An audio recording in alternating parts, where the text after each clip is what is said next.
ventured away from beer for the most part. I'm trying to cut out alcohol.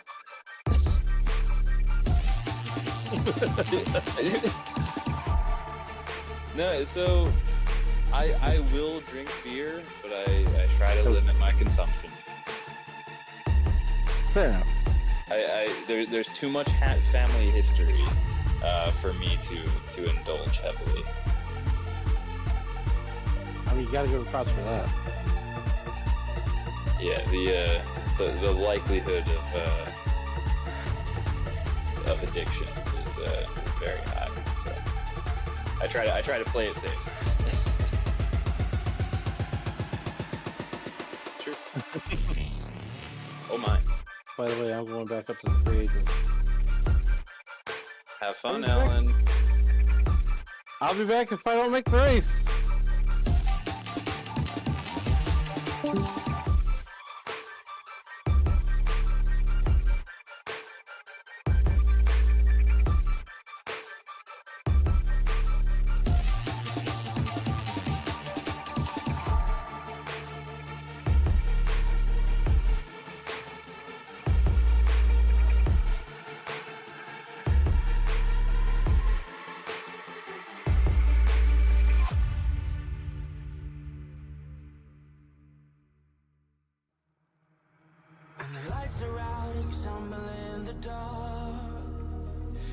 Pushing on, but then you went too far.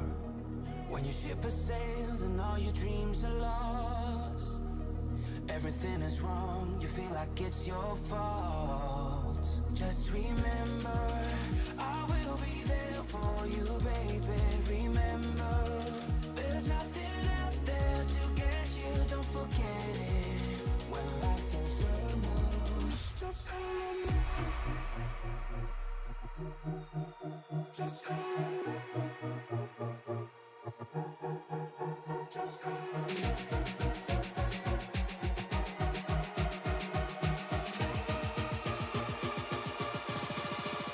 Just call me.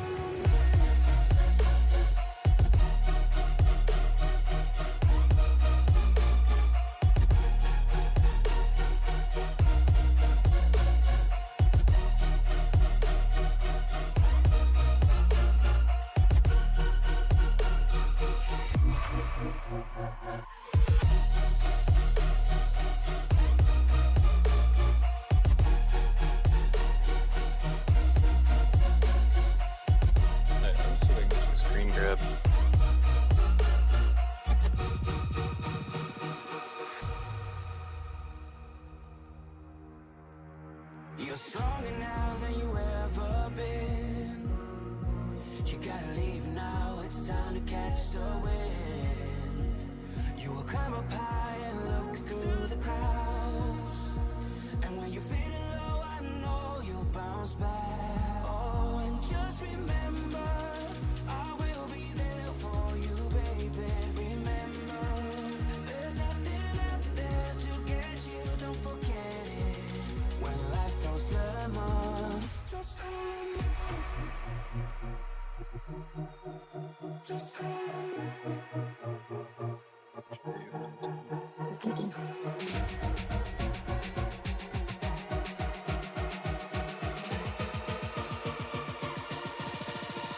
Just call me.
From Watkins, Glen International, the Monday Night NASCAR Xfinity Series is ready to start making right-hand turns for a change here at one of our most beautiful road courses in New York's wine country.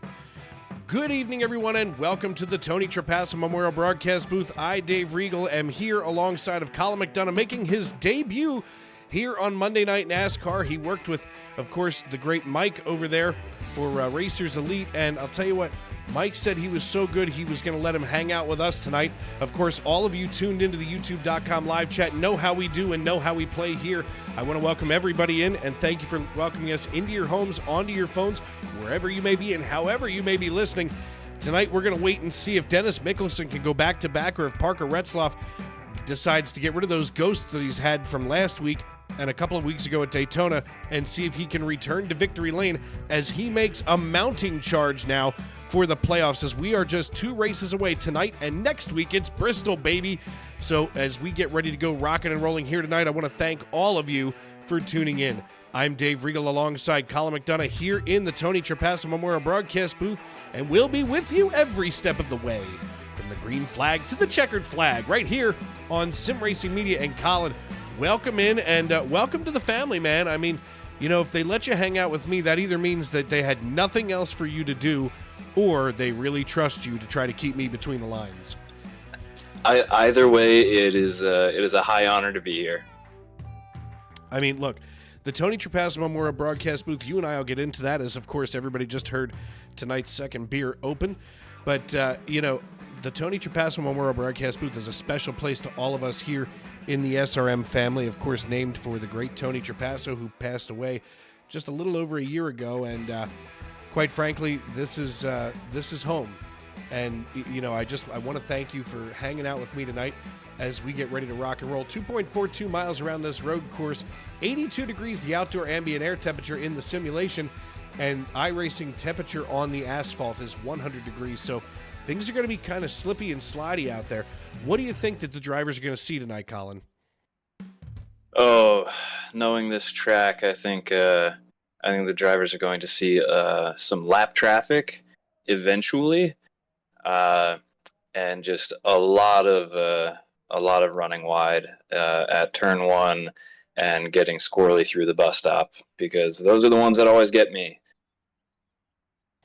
Yeah, when you start coming down that hill toward turn 1, I mean, you get a lot of head speed there, and you know, you've got to be able to woe that car down. Right now, speaking of woeing it down, Parker Retzlaff just went fast speed here at 1 minute 11 seconds, .65.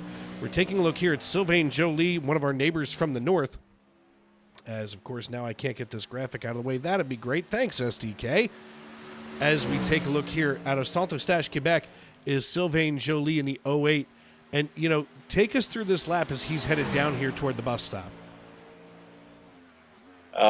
Hard on the brakes into the bus stop, trying to get as close to the wall as possible, try to keep the car just level and planted through the bus stop. And then this right-hander is just never ending. You don't want the rear end to get too far out on you. You don't want to lose the front end. And then it's full throttle down to the next braking zone. We're going to see that get applied right about now. And then hard left turn. Tentative on the throttle for that one. And then down to the start-finish straight. Watch the outside wall. And across the line with a time of, if I could just find it, a 1:13.882. 1:13.882 it is for Sylvain Joly, as now Ron Fitting here in the 3-car. He's out on his second lap and finishing that lap up. Now, of course, we've got limited space in the field tonight, as our teammate, we just had him hanging out with us here pre-show, Alan Bergen. He's out here. Let's take a look at him and see how he's going to lay down this lap. He already went 1 minute 19.54 seconds. As he heads on down, looks like Alan is just taking this. You know what, Alan? Hang the helmet up and come hang out with us. I feel like you're going to have a better night. I'm just being honest. It is what it is. Let's see if he can hit that 118. Maybe if he was swinging a dead cat in a burlap sack, he could hit 1 minute 18. There it is. Got my first There it giggle. is, a 118.4. Well, look at him. He must have a dead cat riding shotgun. Mikey Mac McConville out of Cape May, New Jersey, one of your fellow statesmen. He's out here running his qualifying lap now. Colin, I know that we were just talking about it a moment ago, but you are from across the bridge in the only state that has the audacity to call its swamps gardens. Now, let me introduce you to Mike McConville. He is a setup builder extraordinaire. He does all of the setups for the JAR TCR stable, and this guy knows how to dial it in. Hey, I can always appreciate somebody that can dial a car in. That's one of the most important things being on Watkins Glen, is finding the balance between driver and car. Not every driver likes it the same way. Finding a good brake bias was always a challenge for me. Mike McConville didn't get his qualifying time in time. I don't know if he's going to make that field. We'll have to take a look here as we get ready to roll. Of course, we've got a few moments here of warm-up time. That'll give the drivers a chance. Come on, get off the screen. There it goes. Come on. Thanks, SDK. They're batting 1,000 tonight, let me tell you. Like Ray Charles is a hitting instructor. Good Lord. Let's see if we can get a hold of Alan. Actually, first we're going to see if we can find driver the one, because I'll tell you what, Mama Mac is watching us right now. I don't even have to look at the youtube.com live chat. Mike McConville's mom has got to be a saint because she's got him as a son. But Mikey Mac, you are here. Look, your mom and I are like BFFs right now, okay? Just saying. That's fair. I mean, I don't have any other friends, so why not? Oh, all right. You know, all right. I'm just saying. I appreciate Mom's that. cool. No, listen, your mom is so cool. Like, she watches you all week long. I mean, look, my mom thinks that this is the weirdest thing that I could possibly do, but I'm the one getting paid. That's right. You know what I'm saying? But listen. Money's money. So you were here over the weekend in real life. Take us through what you saw and what you think you're going to be able to do tonight here, as, of course, we are just creeping up on playoff time. I'm hoping to just survive and keep it close for next week going into Bristol. Being here actually helped a lot. Watching what the guys were doing into the bus stop, because that's where we were camping for the weekend, was down by the bus stop. And, man, it really changed how I want to turn into the bus stop and figure out how the cars were sitting, how much curb they were taking. It changed things up for me, so hopefully it'll show up. Yeah, I mean, what I was able to see, from at least my vantage point, it looked like a lot of these guys were slip sliding around the track. Now, I know that you, of course, are dialing in the setup for the JAR TCR stable. Obviously, Parker is in a different zip code right now from everybody else. But, what are the other guys talking about, and how does the car feel overall? The car feels really good. That was It's wild. a little slick on if you feed too much throttle into it. Ridiculous. You'll spin the tires up. But it's stable. We're hoping we're going to be real good on the long run. So we're looking for that final stage of 40-ish laps. That will be real good. Knowing that we still got to do one pit stop in that final stage. Hopefully we can outlast everyone on tires. Yeah, I mean, outlasting everyone on tires is going to be the name of the game tonight. You're 7 points behind Brandon Minto out of Norman, Oklahoma, just a stone's throw away from Henrietta, Oklahoma, the birthplace of the great Troy Aikman. Just saying, as of course Great it is Troy Aikman. Buddy, listen, it is Monday Night Football. That handsome son of a bitch is sitting in Philadelphia right now, just a few miles away from me. Yeah, I have it up on my fourth monitor, and he's just, there praising the Falcons and shitting on the Eagles like he does, being the biased commentator he is. Well, folks, we're going to have a sidebar here. For as long as you people decided that you were going to rip the Dallas – you people, and I say that with the utmost amount of sarcasm dripping from my gums. The utmost disrespect. Yes. For as long as you people have ripped the Dallas Cowboys, do you not think that he is just the least bit justified to talk a little smack? No, he's in the booth. He needs to be unbiased and a good commentator, which he's neither. You're talking to someone who is biased. I could. And you just run me slam over. No, that's Like, fine. I'm You can be way out you. of So the because party, I'm I biased don't know what toward you you, want it's me to do. okay. No, you spread love to everyone, regardless who it is. Just because you spread more love to me and my team, that Just You know, saying. it helps a little bit. Why not? Just, yeah. I'm just saying. But you It's show helpful. love to everyone. Troy Aikman just shows love to those idiots down in Dallas. Did you just and have a everyone conf- else can get bent. Did you just call me a whore because I share love with everyone? Hey, I don't Two judge. NASCAR guys that can't win in rail Just talking checking. shit again. All right, buddy. Listen, you love good luck that, tonight. buddy. Tell the team I said what's up, and we've got Honest about 50 question, seconds like, left all in warm jokes up. aside, Will what do, joy man. Y'all find All right, in brother. this, honestly. Gonna move Mike back on up here. Of course, Mama Mac hasn't checked in with us Why yet, are but they we'll be gonna come watching for. Colin, listen, these are the kind of people that I've gotten to know over the years. I mean, first of all, these drivers are second to none on the iRacing.com server, and furthermore, they're just a lot of fun to hang out with.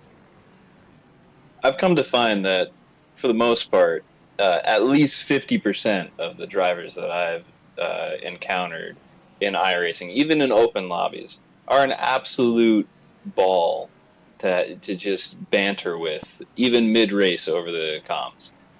For the most part, Why are we being so toxic to the real life camaraderie drivers? is all there, man. Everybody's here to have fun. To be fair, those two in chat. Yeah, are both everybody's real all life here to drivers. have fun. But it's not a participation trophy kind of night. Until the last lap. I mean, Everybody's here to have qualify fun. as a real life driver, right? Define real life. So I've I've come to find that it's great until the closing. I You know, personally once would be the white embarrassed if I flag come in is here every out, week beating people's numbers. that's when the camaraderie and the friendship has kind of come to an end, and it's all What? about That makes making longer sure that sense. you're the first one across the line.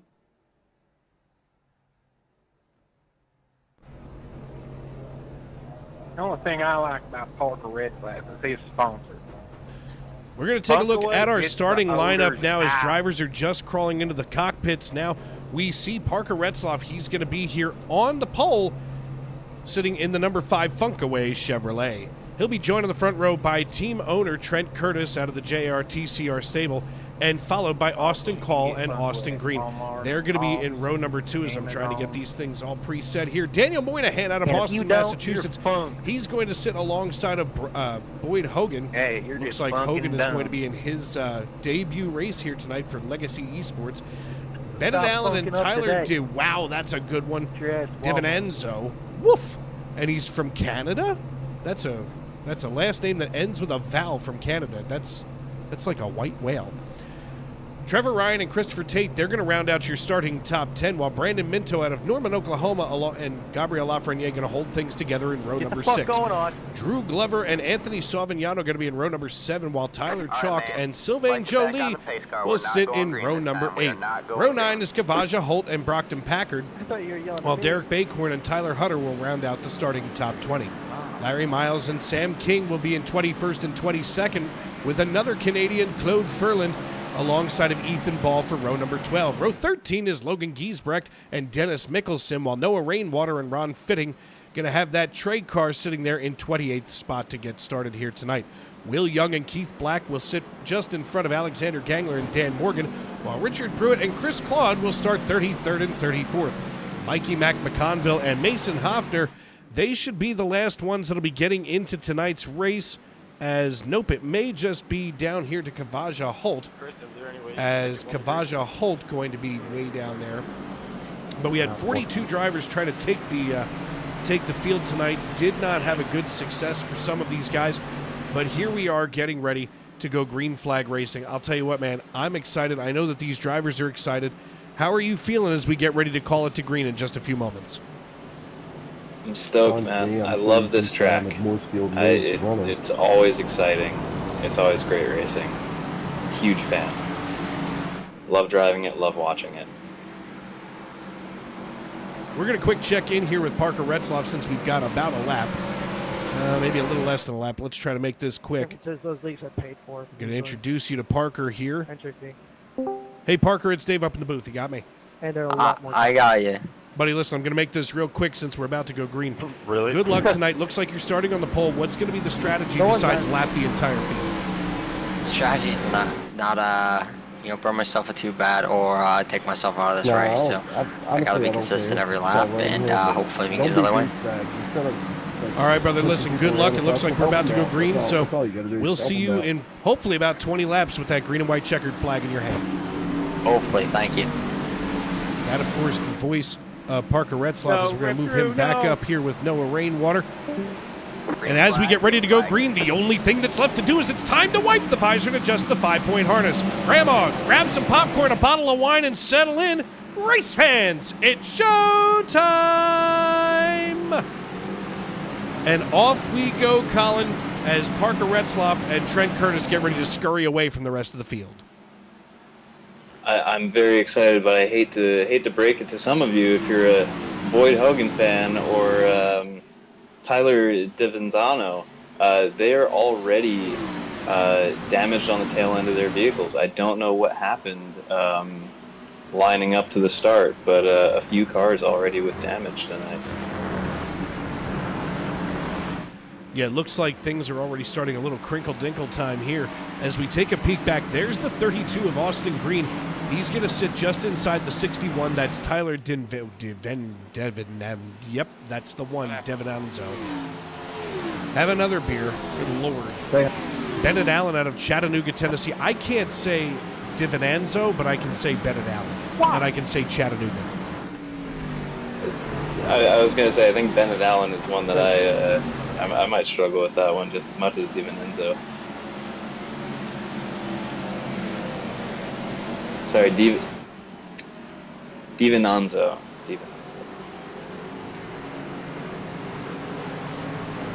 That's getting a little bit spicy in turn one. Relax, Bennett.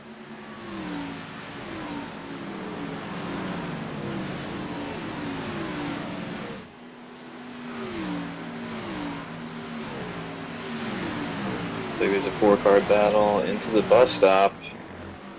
Interested to see how that's going to shake out. Looks like we've already got a couple of close battles here on the racetrack. Here is Anthony Savignano. He's in that 50 cent piece just behind Gabriel Lafreniere driving the Oxmoor Beer Chevrolet Camaro. Of course, during the Truck Series, Lafreniere drives an F-150. For some reason, he trades in the blue oval for a bow tie. Perhaps he just thinks the bow tie is more dapper, more demure. As now looking in from behind is Brandon Minto. We're going to go on board here with Minto. And just as we get rocking and rolling here on lap number 3, Minto already losing ground on Savignano. Rainwater is up 14 spots from what I am seeing. Rainwater, not a Native American. Found that out.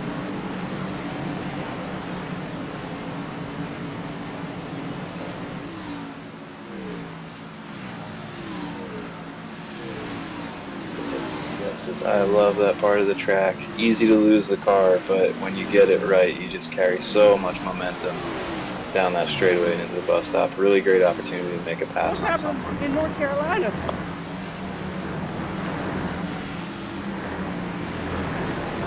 I see Parker Retzlaff now. He's already extended his lead by almost a full second. He's at nearly 9/10 here as he leads Trent Curtis, his team owner, just behind him in the number 13. As we take a look here, 3 laps already in the books tonight. Stage 1 going to end at the conclusion. Wow, I can talk real good. At the conclusion of lap number 20. Stage 2 will end after lap number 40 is over.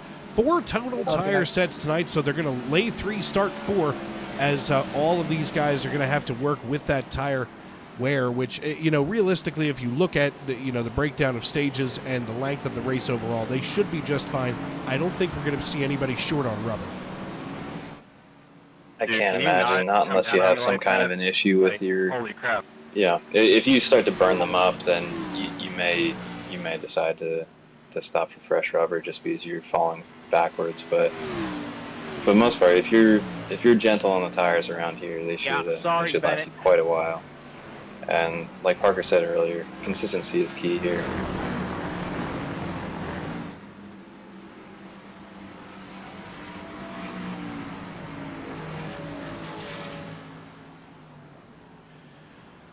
Parker Retzlaff, Trent Curtis, Daniel Moynihan, Boyd Hogan, and that's a double G, so I'm assuming he's Swedish. Perhaps he likes the Swedish fish. Bennett Allen, Tyler DiVincenzo. Oh, Jesus. Christopher Tate, Anthony Savignano, Gabriel Lafreniere, and Trevor Ryan, hopefully not related to Paul Ryan, make up your top 10. See a little battle starting to brew back here. A little 3-car breakaway as they've fallen back from Sylvain Joly. There's the 25 of Dennis Mickelson. He's now trailing the 68, which is actually, we see the 68. He's being scored as the 41. That's Will Young, just behind Larry Miles. And, I'll tell you what, as we watch these guys develop as this race unfolds tonight, we're going to see a lot of these gaps tighten up. The one thing that I'm watching, and we already talked about it off air, is how many laps or how many cars left on the lead lap do you think there will be? As we have Parker Retzlaff, of course, who's a real life Xfinity Series driver, just bouncing through the bus stop like it's no big deal. It's hard to say, but I know from experience just how quickly, if you have some bad laps, it doesn't take very long to start going laps down. I was fortunate enough to be at the front of a field once at Watkins Glen, and I think it was about 10 laps in, we started to see lap traffic. I appreciate that, man. Taking a look here as we start to focus on a few different things. Here's Bennett Allen just ahead of Boyd Hogan. And then we take one little deeper dive back here to the 18.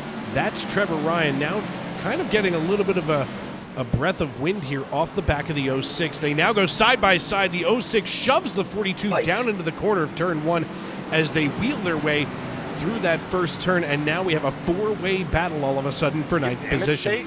These drivers know that those stage points are important. Of course, every driver is awarded stage points who finishes in the top 10. 10 points being awarded to the stage winner, and then 1 point being awarded to the 10th place finisher in that stage. It is quite the battle going on. Sorry, I'm just and somebody loses it out of the bus stop. I couldn't quite see who that was. That was Trevor Ryan here. We're going to take a quick peek as it looks like he decided to do a little bit of landscaping. That wasn't very nice. Here he comes into the bus stop. Trevor Ryan shoots right past. He gets sideways. He said, I got it. He don't got it as he gets the rear into the grass and then maybe hits that gear shift a few too many times. He's probably working with a sequential paddle shifter and sends the rear end into that safer barrier. Sorry, it's not even a safer barrier. It's a pile of blue tires, very awkwardly placed.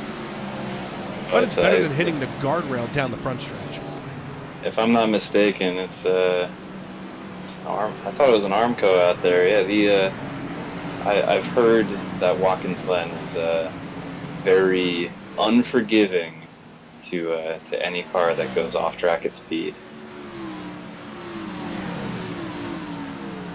Friends of mine have raced here and torn up some cars. Well, that's a risk that a lot of these drivers have to accept and have to take, as now Keith Black is showing his crash. Let's take a peek here on the replay and see what happened. There we go with the logo, and where is he? Keith Black has completely disappeared, and now he's got the old flappy flap there for a hood. That's not going to help anybody.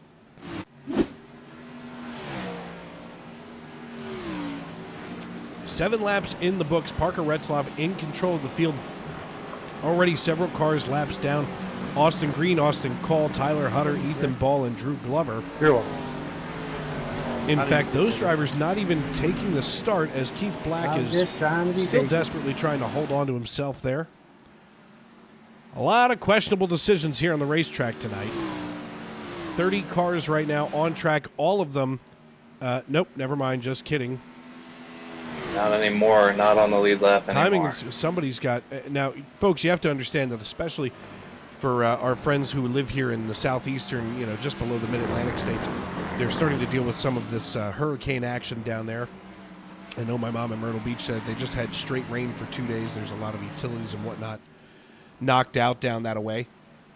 So for those guys that live in the Carolinas, Virginia, all that jazz down there, we may have some connection issues for a few of these drivers.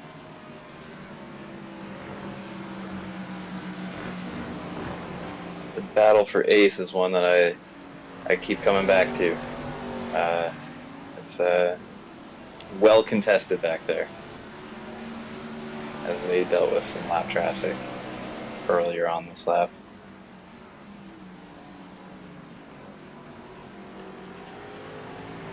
Parker Retzlaff with control of the field. We take a closer look back here to where Dennis Mickelson is still a 3-car knot in the middle of the racetrack. Yeah, and these guys are getting it done, and they're with getting it done clean. I mean, side by side they go as they get ready to haul it down toward turn number 1. You have to wonder if Mickelson's going to try to make a run here, maybe break a little bit later and nose his way in. He does, and they go fender to fender coming out of turn 1 to go up through the S's here, coming out of that little downhill swale, as now they make the run up toward the backstretch.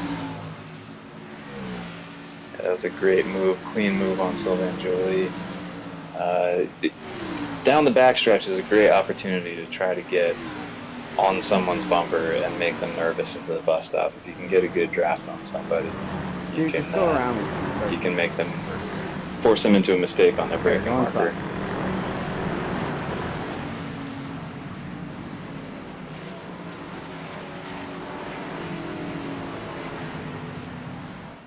9 laps in the books, just about halfway through stage 1. We're starting to burn this one right on off. As we take a look at Trevor Ryan, who, as I had mentioned in his debut race, driving the 18 U.S. Steel Chevrolet. U.S. Steel, of course, a Pennsylvania product. Glad to have them still out there in Pittsburgh. Thank you, Andrew Carnegie. Or Carnegie, depends on...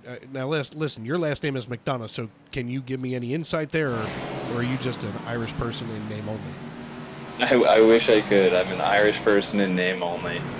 I'm quite a New Jersey mutt, if you will. I was going to call you a Mick, so we're doing better. Yeah, the Irish, the Italian, and the Polish. I've got a sprinkle of each. Thank you. So what you're saying is I'm coming to your house for dinner because those are 3 fantastic cultures to eat. They certainly are, man. Yeah, it was very unfortunate. Between the Irish and the Polish, is that just a lot of potatoes and cabbage? Seems like a lot of potatoes and cabbage. I will say yes, but the Polish meats are pretty fantastic. Yeah, the Polish know how to handle it. I'll give them that. Here we go, fender to fender. Watch the 97 of Tyler Chalk look to the inside now of Sylvain Joly. They make the run here on the short stretch, and now Sylvain Joly is going to be window net to window net with him as they come out back to the front stretch to the start-finish line. 10 laps to go in stage number 1 here at Watkins Glen International. Dave Regal and Colin McDonough on his first time out here tonight in the Monday Night NASCAR Xfinity Series booth, and so far so good. Glad to have all of you in with us tonight. Want to make sure that if this is your first time watching us tonight, that you subscribe and turn on those bell notifications. Don't slow down now. Make sure that you check into the youtube.com live chat. Speaking of which, there's Mama Mac McConville. Mama Mac down there in North Cape May, New Jersey. You'll love her. She's fantastic. I certainly appreciate anybody that comes out to watch the live stream for their friends, their family members, anybody that's participating in sim racing. It's really fun to have a friend watching it. Racing is always more fun when you know someone that's in the field. It's more fun to spectate. Believe you me, I think that's what brings me back to this league all the time. I know literally everybody on this grid. I mean, some of us have known each other for the last several years. Some of us know each other in real life, not just here in the virtual world. But I mean, overall, the eNASCAR, kind of niche thing that we do is a lot of fun. It takes the world and it shrinks it down. We've got a couple of Canadians. Last night we had, the Australians running with us. I think that it's great. It's an awesome community as a whole. I hope one day I will get to meet a handful of these individuals in person. Especially well, good, because Alan. I need somebody to run me to the airport in a couple of weeks. I was gonna say if you're already in Philly, just don't throw away. I'll stand on one side of the Delaware and scream, and you scream back. I would be happy to make that happen. What's your name? Don't threaten me with a good time. 13 laps, Parker Retzloff, Trent Curtis, Daniel Moynihan, Boyd Hogan, Bennett Allen, Tyler Divinanzo. Wow, I'm going to get it. Divinanzo. Anthony Savignano, Gabriel Lafreniere, Brock Packard, and Noah Rainwater. That's your top 10 right now. And now, are you a water or wooder? Oh, water. Oh, I'm so sorry. Yeah, sorry. Hate to break it to you. No, they can. No, I say water. I wasn't born and raised in Philly. So Yeah. I'm a transplant. Yep. And of course, right now the Tony Trapasso Memorial Broadcast Booth operates just outside the city of Brotherly Love, Philadelphia, Pennsylvania. We're here in Norristown, PA, broadcasting tonight's race live from Watkins, Glen, up in New York's wine country. And this is definitely one of the racetracks that I'd like to put on my schedule, mostly because it looks gorgeous, and I've never been to wine country. Quite frankly, I feel like I need to expand my knowledge of wine, but that's just me. It's been on my visit list for quite a long time. I haven't made it happen despite being less than 5 hours away. But I've heard it's beautiful up there.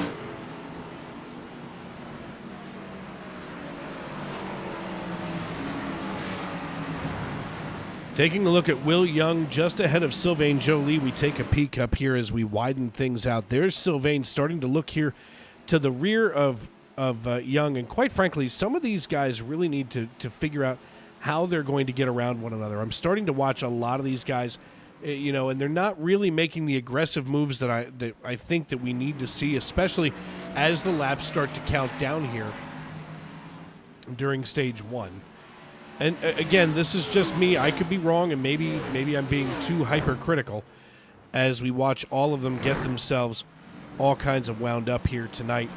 But I want to thank everybody for tuning in as always. I feel like I say that too many times, but at the same time, I just, quite frankly, cannot get enough of some of these folks. Yeah, the high risk, high reward moves here. It's just such a gamble. The wall is very close to you in a lot of these spots, and if you hit it a little bit too hard, it's going to send you to the back of the field. Lord knows we had enough of that last night, but right now Parker Retzloff trying to get rid of the ghosts that haunted him at our two quote-unquote super speedways. We had, of course, New Atlanta last week, which now runs like a super speedway, in Daytona 2 weeks ago, and both of those races Parker was beat to death at. And I think a lot of that is just because there is a target on the back of the 5 car. Now at a place like Watkins Glen, you run a fairly decent chance of not even getting close enough to see what's to see the rear bumper of the 5. You almost need to take him out with a lapped car. I mean, the 13 of Trent Curtis, he's right there. He's been there the whole time. He's not within striking distance, but he's certainly hanging out there. Well, we take a look here at our upcoming schedule now. As I had mentioned, first of all, next week is going to be the final week of the regular season. Our regular season finale going to be under the lights at Bristol Motor Speedway as we're going to turn 300 laps on the old short track down there in Thunder Valley. That's going to be exciting. And, of course, we look at that round of 12. We're looking to see who's going to possibly make it into this year's playoffs. John Wilco right now sits on the bubble. He looks from the inside out as Brock Packard. Now, keep in mind, Packard's got a few more better stats than Wilco. But right now it goes Brandon Minto, Mike McConville, Nick Hansen, Sylvain Joly, Ethan Ball, Parker Retzloff, Eugenio Alonso, Rich Jett, Sam Bolin, Trent Curtis, Ron Fitting, and John Wilco. Now, the interesting thing to keep in mind is that Eugenio Alonso has not run in several weeks. In fact, he's got 3 wins on the season, which is not a bad thing. And John Wilco with 0 wins on the season, he may be forced out if he doesn't have a strong run here tonight and next week at Bristol.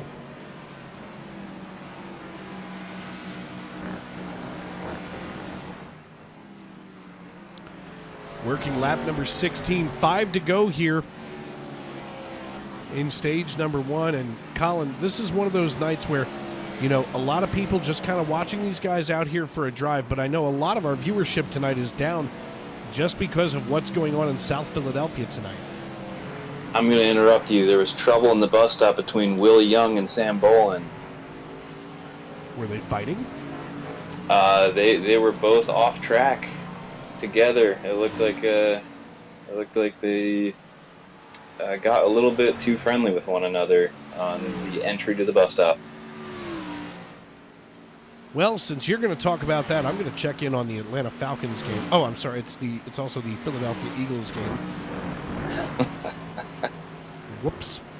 Looks like right now there's no score with 12 left in the first half. My niece is there tonight. Of course, so is the great Troy Aikman, the pride of Henrietta, Oklahoma. 3-time Super Bowl champ, NFL Hall of Famer, Cowboys Ring of Honor inductee. Just to name a few of his accolades, if you will. Will Young struggles again in turn 1. He is just not having the best luck right now on this lap and a half. On the inside game. Look at this handsome guy on the left side of the screen. That is Troy Kenneth Aikman. And there's Will Young losing it all over turn 1. Can you imagine?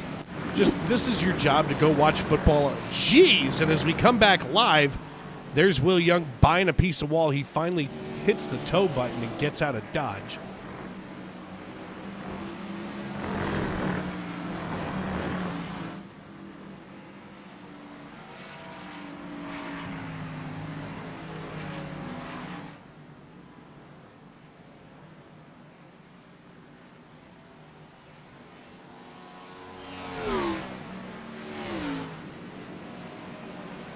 It's so easy on this track as the laps tick down to not be on top of tire wear and misjudge braking and corner entry,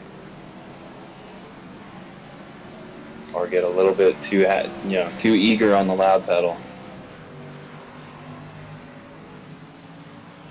Well, and this is the kind of racetrack that can really affect that. Now, with just a couple of laps left in stage 2, it looks like Trent Curtis wants to try to flip the stage, as this is going to enable him to stay out once we go to the stage break. Little scoring update here. Now 3-0 Atlanta Falcons over the Philadelphia Eagles. Does it count as a do-rag if you don't have hair because you shaved your head? Or is that just a bald cap? That's a great question that I don't know the answer to. I'm gonna text somebody. That sounds like the right move. I'm not gonna be asking Alan because he has no idea.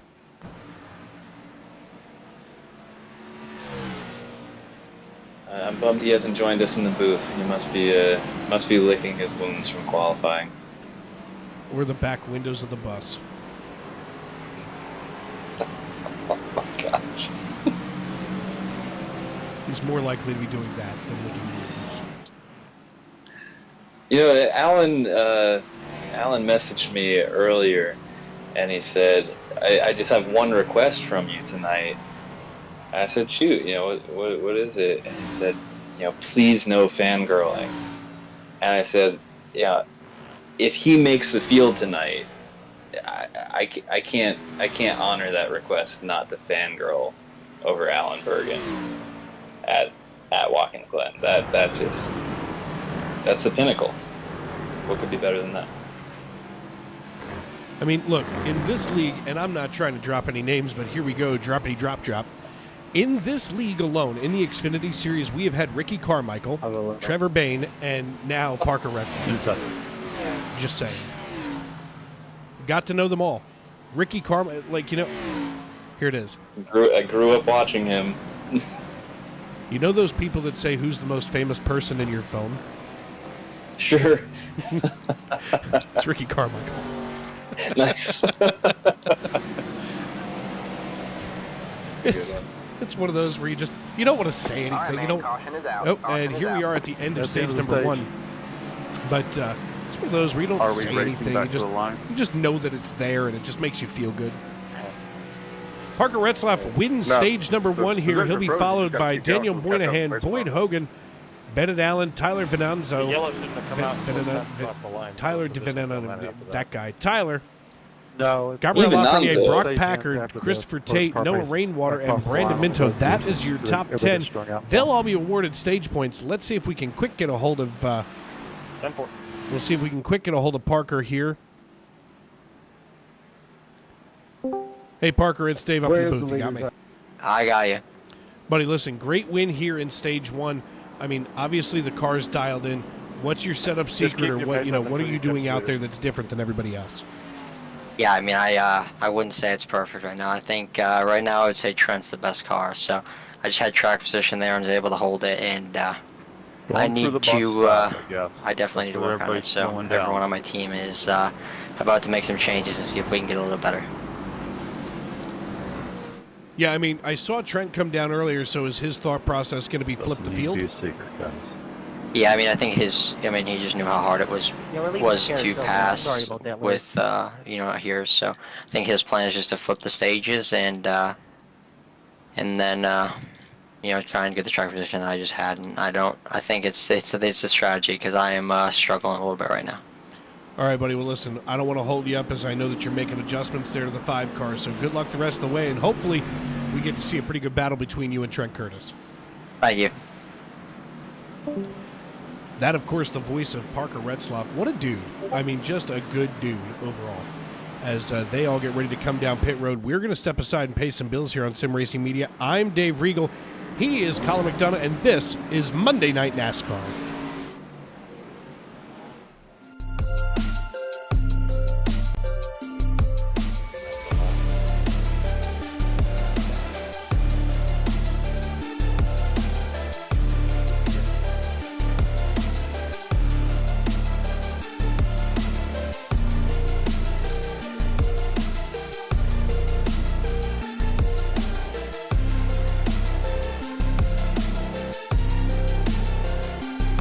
Can we try to not be on the right side of pit road when we enter?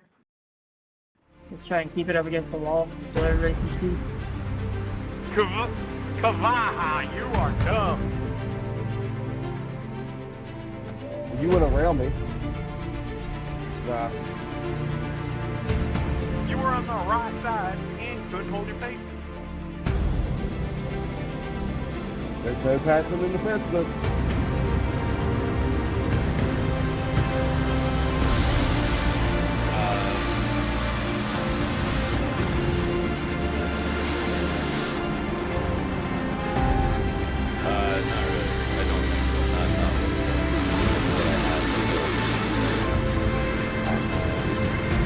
I've got iRacing up, but I've got...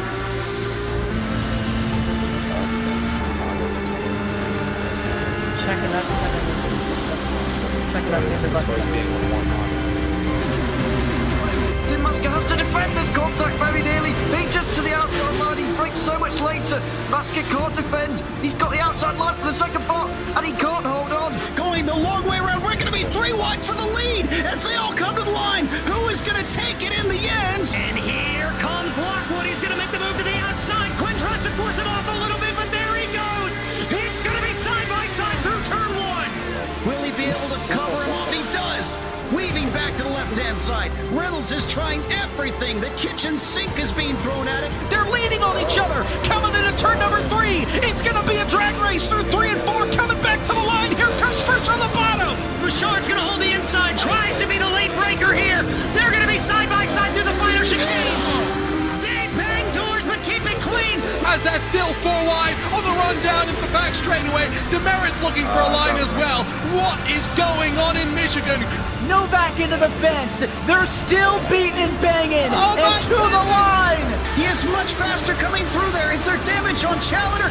Abramitis is ahead. There's going to be a race to the line. Who is going to get it?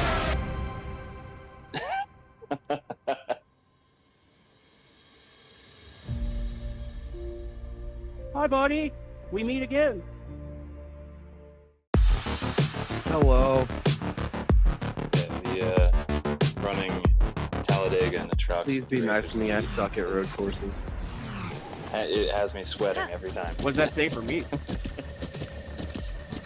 Being 3 wide. No, bro, tell me why, like, I went through to go check to see how you had done at all the road courses we ran this year, and I'm like, okay, I think we're about on the same. Yeah, I think it's regular points. Battle's going to go down to the wire. I just want to stay close enough to where we can make it a show at Bristol.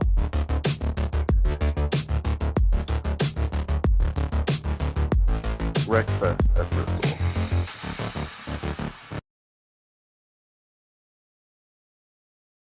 I personally love Bristol, so...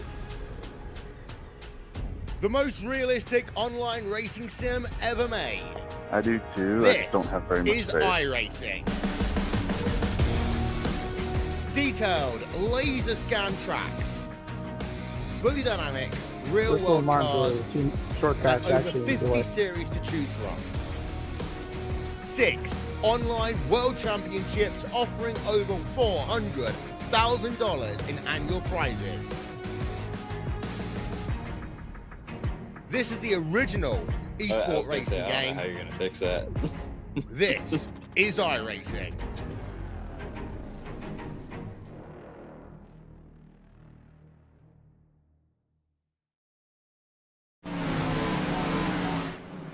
Welcome back to Watkins Glen International. Of course, we're waiting for the video feed to load itself back up. Trent Curtis just flipped the stage. He's going to come back as our race leader. Hey, SDK, anytime you want to wake up would be great. There it is. Just kidding. Just kidding. But not really. Trent Curtis leads us back to the green flag, and here we go for stage number 2 on our way to lap number 40.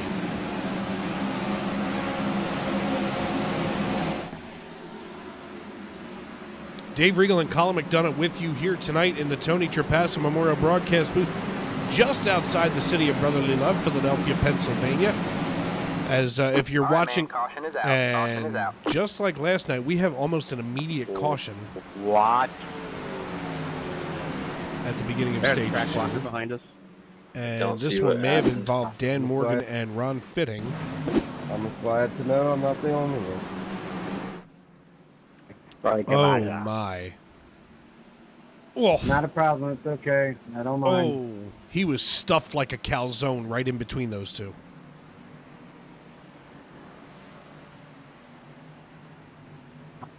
So I know we cannot go through turn 1.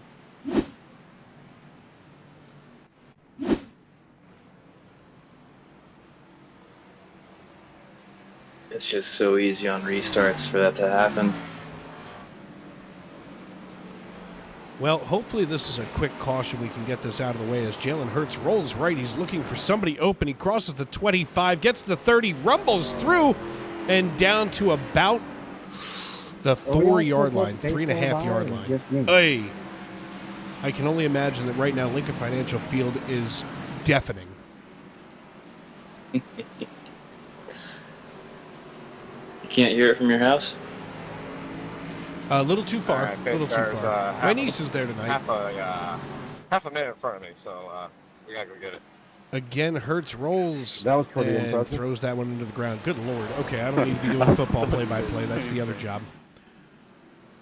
I think this is going to be a situation As Trent Curtis leads this piece now, he's got Anthony Savignano in tow. They're trying to find where the pace car is. Everybody's got to get caught back up.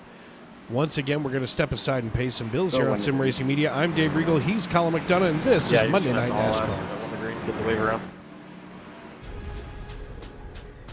Hey, Chris, The most realistic online racing sim ever made. All the way to it, get back to the line This to pass is the lucky dog. iRacing. Yeah. Detailed You laser can go scan ahead. tracks. You can make your Fully way up dynamic, towards the front real and world go cars, so that you can and over 50 haul series it to once choose the from. what it tells you to go around.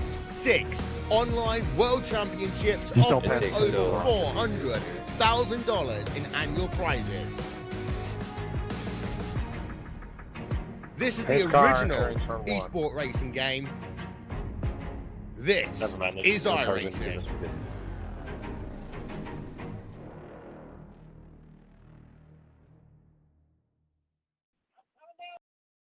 So hi, my name's Christy. I am a wife, a mother of 3 children.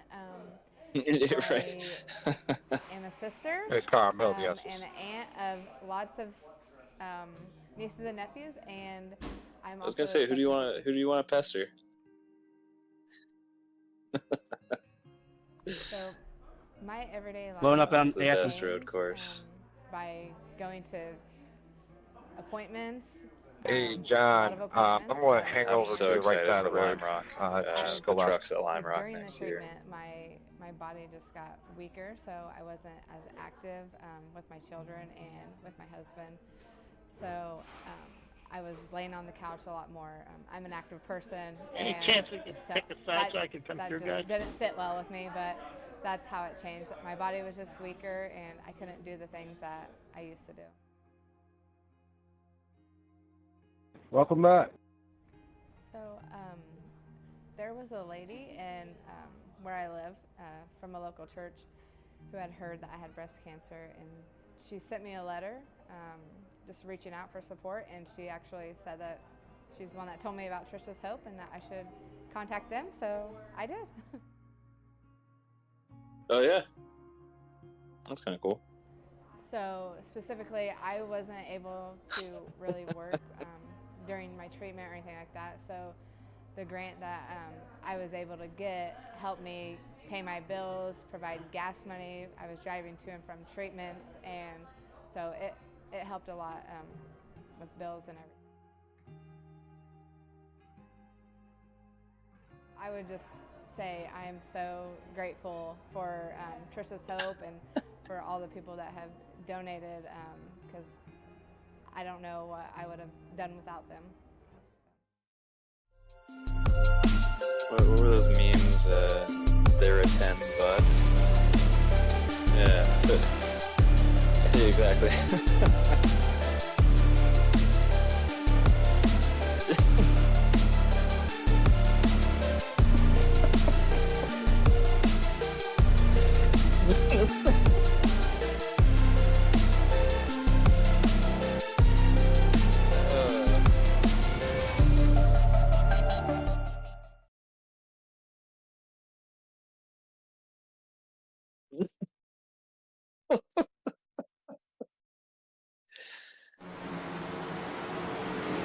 Welcome back to Watkins Glen International, as we are under caution for the third time tonight, second time for cause.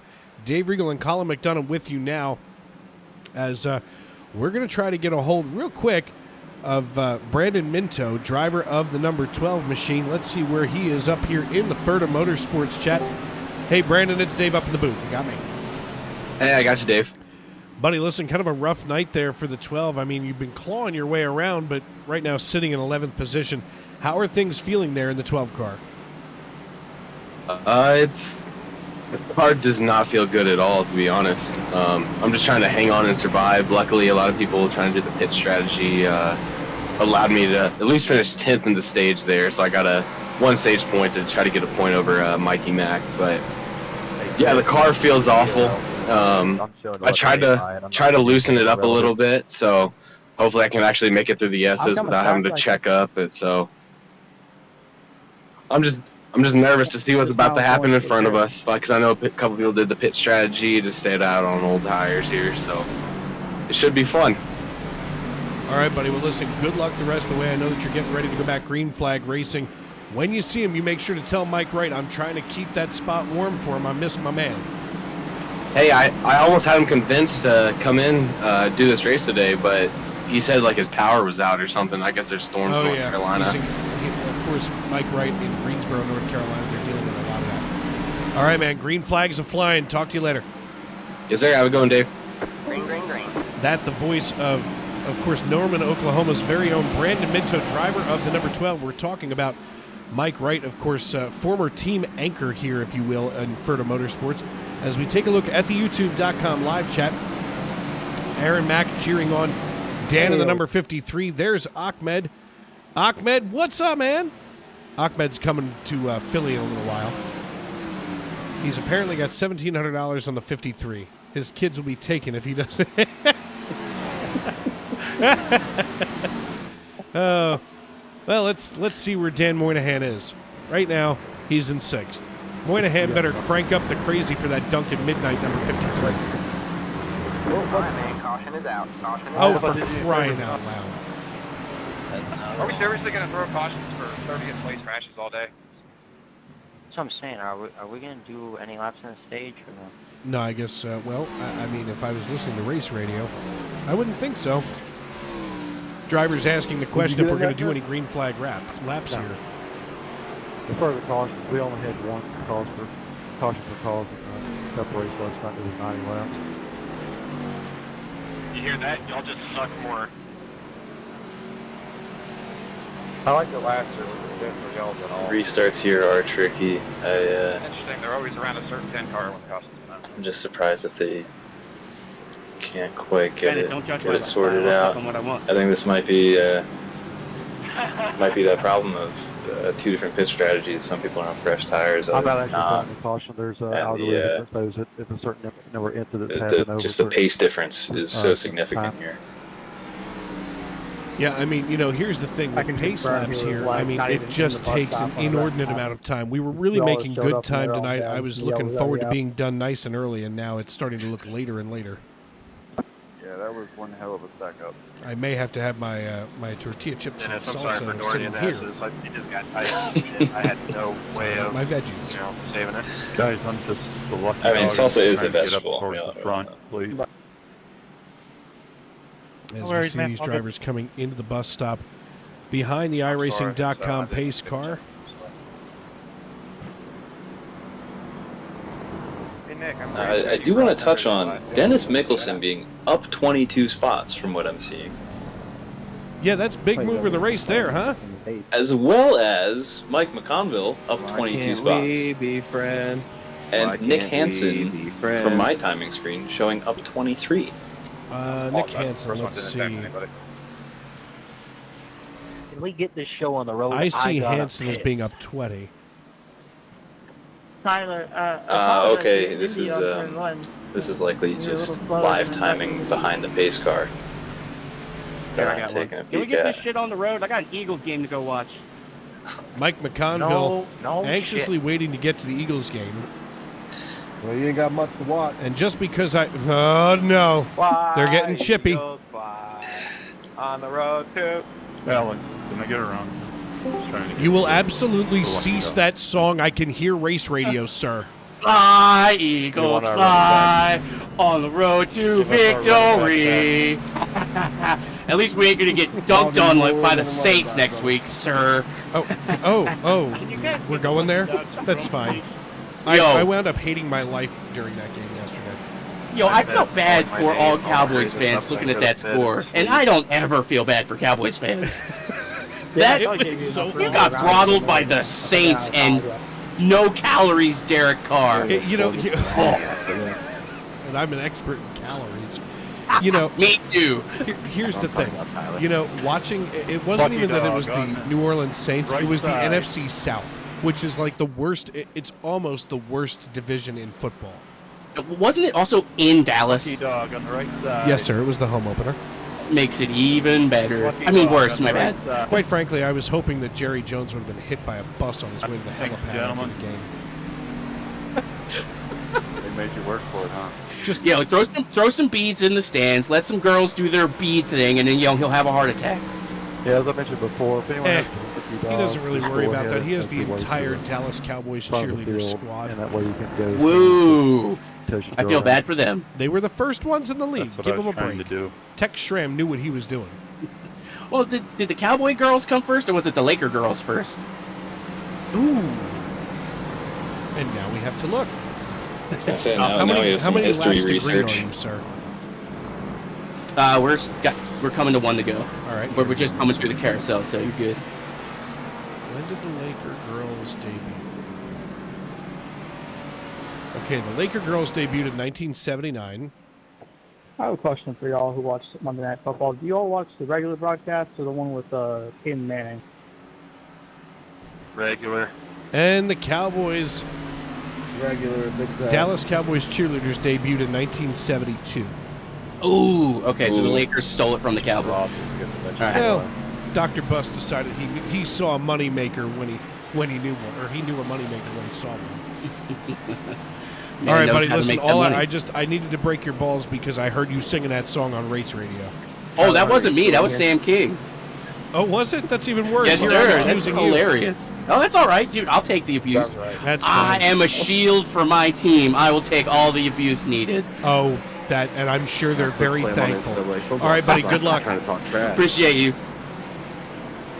I love these guys. Have a good day, Look, friend. I like hanging out with these guys on a Monday night. They make, after a day like I had at work today, coming in here on a Monday night, watching these guys go at it, fantastic. Whatever, so we tell them to play. It's just what the doctor ordered, right? Yes, that and the finest brew from Yingling. Is it a black and tan? No, this is, I have Oktoberfest, and this is the last Oktoberfest beer that I have, and then I go back to Yingling Flat. Black and tan is delicious, but I wait until about December to crack one of those out. That's fair. It's too heavy. I don't know if it's the Irish in me, but everybody makes fun of me for being open to drinking dark beers year-round. I mean, I drink black coffee year-round. Is that a thing? Should be a thing. If it's not a thing, it should be. Man, you were flashing Of course. there. Somebody was just flashing so hard on their screen that it caused asphalt chips to fly in the air. Oh, jeez. All right, now you're going again. There. When we go back green flag racing, it's going to be Trent Curtis, Anthony Savignano, Parker Retzloff, Dennis Mickelson, Bennett Allen, Daniel Moynihan, Boyd Hogan, Gabriel Lafreniere, Brock Packard, and Brandon Minto. That'll be your restarting top 10. Dave Regal and Colin McDonough with you here in the Tony Trapassa Memorial Broadcast booth. Want to thank everybody for tuning in tonight as we get ready to roll here. Taking a peek once again. Aaron Mack says that he needs Elliott to score points as he is his fantasy football kicker. Great. Great. Here we go.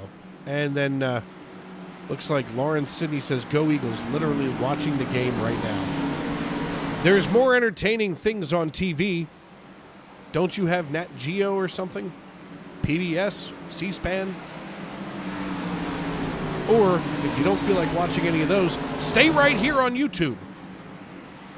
That's the spirit. That's where you want to be. I'm shameless. Green, green, green. And here we go. Green flag in the air. Barney waves it, and we go back racing. Trent Curtis being shoved down the raceway now by Parker Retzloff. And Retzloff right on the bumper and to the outside. There's Anthony Savignano. Anybody who's been watching these guys go at it the last few weeks, whoa, cutting the nose off. Jesus. Oh, no. No. Oh, that's a big one. Another caution. No, this is out of control now. I wonder if they'll go to single file. Dude, I can't go any more to Or if that's out of the question. Cut off my nose. It's the second time you've done that. I don't know if it's out of the question, but it just put Parker Retzloff in a P2. This is not characteristic of the Monday Night NASCAR Xfinity Series. I can tell you that.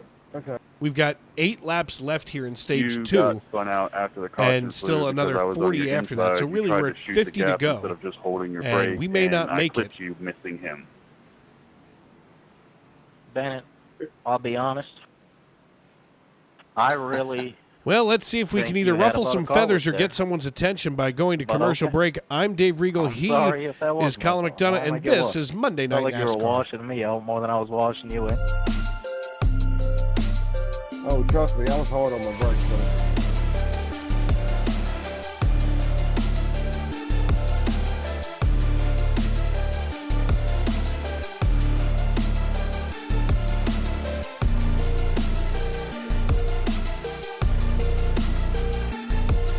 Fake car, bomb yes.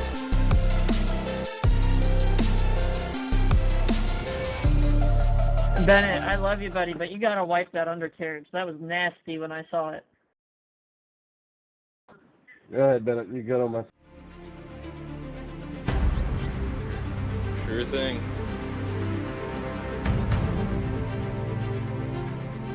What, did I forget to wipe my butt flaps?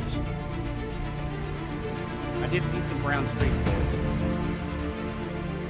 Those might have been mine. Whoa, what are you doing in his pants? I think it was my fault. Pretty sure he shit himself when I put it on the floor. put your shit on his door? No, but I might now.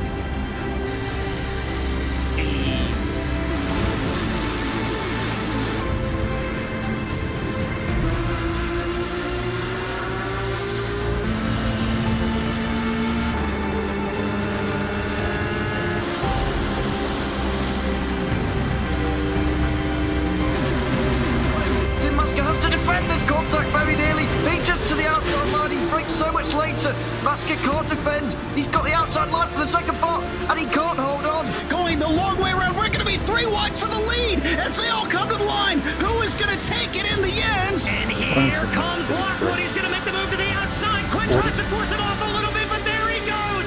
It's going to be side by side through turn 1. Will he be able to cover him off? He does. Weaving back to the left-hand side. Reynolds is trying everything. The kitchen sink is being thrown at it. They're leaning on each other. Coming into turn number 3. It's going to be a drag race through 3 and 4. Coming back to the line. Here comes Frisch on the bottom. Richard's going to hold the inside. Tries to be the late breaker here. They're going to be side by side through the final chicane. They bang doors, but keep it clean. As that's still 4 wide on the run down into the back straightaway. Demerit's looking for a line as well. What is going on in Michigan? Novak into the fence. They're still beating and banging. Oh and to the line. He is much faster coming through there. Is there damage on Challenger? Apromitis is ahead. There's going to be a race to the line. Who is going to get it? Right, it's mid-pack. I feel like NASCAR should have a fuck around meter and just replace the crank it up segment with that. I feel like usually these things do happen mid-pack. I meter tags and platform. Yeah, that's where people have the most, the most competitive. Especially when you get, Well, after watching the replay, I mean, there was a link, a car link there. With the in my head, it was closer going in the S's. I hit the curb and it shot me back into you. Is what you feel. It's about 6 inches of net code too, and that's what spun me around. Yeah, I believe that. Yeah, I mean, I knew I ran you tell you at the same time. You can only fit 2 car widths. This is the only road course there, for killing all momentum and being 5 into the ball stuff. Is this the only road course that the Xfinity series runs? Racing isn't easy, but experiencing it is. iRacing puts you in the driver's seat of the industry's leading sim racing game. Drive on laser scan replicas of the greatest racing circuits from around the world.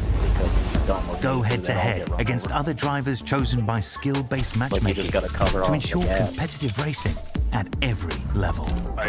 Compete across all your favorite series. In officially licensed cars, engineered to deliver the most accurate driving experience possible. But I ain't gonna just leave in the middle like that. I can roll more on the top. Like I'm not gonna come in there. Join a race or host your own with players from across the globe. Race against the computer or in a league with friends. Feel the thrill behind the wheel. I don't go 3 bottom. Visit iRacing.com. I am not a bottom. I've never raced with you, so how would I know? And you doored the crap out of the guy on your outside line doing that. You could have just stayed single file like Preen Garden Weed Preventer and Preen Garden Weed Preventer plus Plant block weeds before they start and are safe for use around over 400 flowers, vegetables, trees, and shrubs. Best of all, they give you 3 months of freedom from weeding in just 4 easy steps. You can apply Preen anytime before or during the growing season. But since it's a weed preventer, not a weed killer, early spring is best. Here's how. Start by removing existing weeds and their roots in the area where you want to apply Preen. Sprinkle granules directly onto dry soil, mulch, or stone so that they're evenly spaced. Within 24 hours of applying, integrate the granules into the top layer of soil or mulch or stone-covered bed. Hell Finally, yeah, I've never heard of it water with a before, now I hose gotta or try it. sprinkler, or a well-timed soaking rain to that's activate the protective weed barrier. When I'll be activated, honest, I Preen did not have creates that an in my invisible head, but weed-fighting barrier just below the soil I don't surface even think that it's sold targets Canada, and but I prevents want weed some. seeds Just from going based on what sprouting you're and doing. forming roots. Thank People and pets may enter the treated Normally, area like, once dusts have settled and the 2.5 area hours is of thoroughly food, dry back from in watering Mexico. or first rain. That's it. Now you'll have a beautiful weed-free Alright, Travis, space. have a good and 3 months to do anything but weeding. Satisfaction guaranteed. Trusted for over 50 years, Preen is America's #1 weed preventer brand with weed preventers for every type of garden.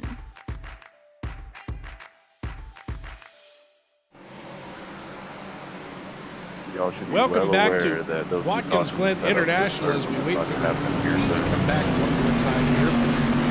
For reasons I'm not quite sure, it just takes a long time until it comes back on our screen. Right now, dealing with our 4th caution, 3rd for cause of the evening. And folks, this is something that we don't usually see here I'm calling it in the SNN Xfinity series. I'm Dave Regal and he's Colin McDonough. And, you know, right now, 35 laps in the books. We're getting ready to have another caution in 5 laps this time via the line. So we're not done yet with basically marking time.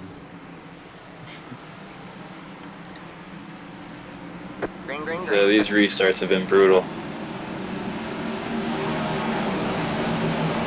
Just turn 1 here is just vicious. It's so easy to make a mistake.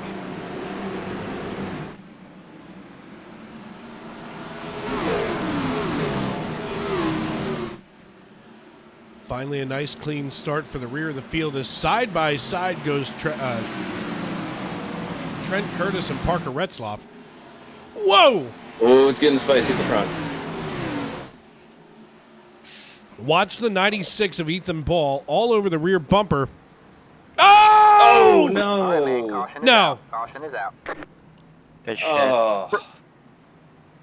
Nick Hansen, you are just so talented, bro. We're going to watch this. That was just pure talent. This is just not good. Yep. Let's watch the 96 of Ethan Ball. I'm sorry, the 69. Parker, that's me now. No, it's the 96. Anyway, Parker and the 50 of Anthony Savignano get into it. Not too much in the world of damage, but definitely not going to be a happy driver in Parker Retzloff. Fucking corner off. I've just said Chris, review 36, 49, just brake check me under caution, destroyed my car.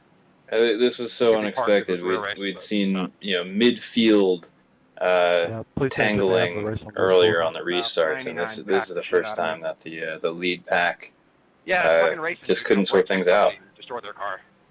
Shut up. I think that was a pretty optimistic move on the outside of the bus stop. Okay, go wreck on pace lap. Alright, gentlemen, alright. It's alright. Mistakes happen. It's a... Yeah, you're an asshole. I apologize, and you fucking brake checked me and destroyed my car. So go fuck yourself. Race radio's getting a little spicy tonight. The race radio is very spicy tonight. I took the shortcut to the bus stop. I just didn't want to destroy my car. Like race radio right now is edging on the brink of I don't know, Carolina Reaper. Yeah, can we mute anybody else, or is that just I think it's there already. Ahmed says that he's not a fan of Italian food. I'm glad that he checked in with that one. Here in the YouTube.com live chat. Young Camel cheering on Daniel in the 53. Go back to the rule book and slap it. Call it the 50 Lauren rule. is still cheering on the Eagles for reasons I can't quite understand. Or that drives like a dumbass. No, just the number 50. Just kidding. Noah Rainwater says Boyd is a certified dog. NTS22 says, sir, what's your favorite beer? If you're asking me, Mr. Commentator, can we hear the radio channel? No, you can't. Pop up that little red sign. Because right now it violates every FCC law there is. No, unfortunately. I would say some of the drivers are if they're barking over the radio, being not just critical but unkind. And it's only happened once, I think, on the race radio. I think it needs to happen now. Agreed. So NTS22 asking what the no say Ahmed, if you cannot. Got a legitimate bitch, do it on Discord after the race. Otherwise, keep the channel open so people can hear one another when they're trying to somehow pass race radio's bleeding through. Something's wrong. Chris, we still have another restart to the They stage. can hear it. That's not great. We still have what before the stage? Another restart. Well, that's interesting. Yeah, we're gonna have another restart before the stage. We're just gonna disable that. To all of you watching on YouTube, Can you hear it now?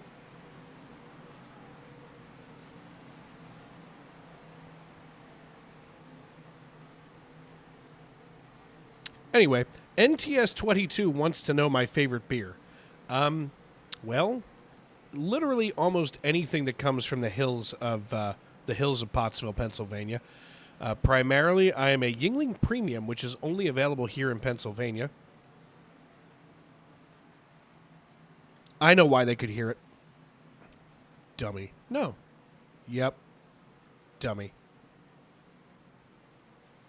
I had desktop audio on. Oh, no. Anyway. But, yeah, anything that comes from the hills of Pottsville, Pennsylvania. Realistically, big fan right here of Yuengling Flight.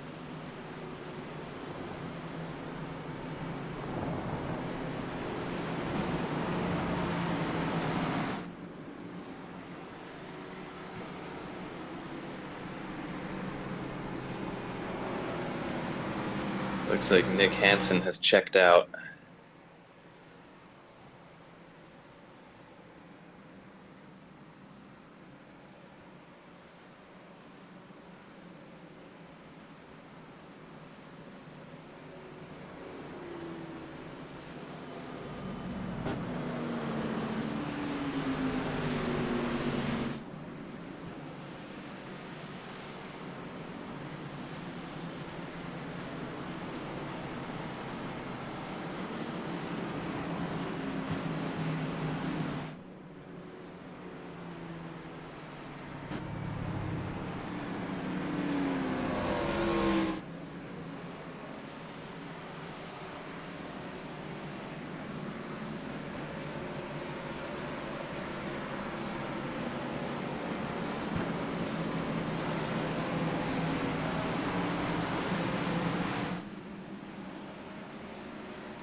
Getting ready to go back green flag racing here as the green flag waves. We come down into turn number 1. Going to be 2 laps left in stage number 2 before we see, you guessed, nope, just kidding.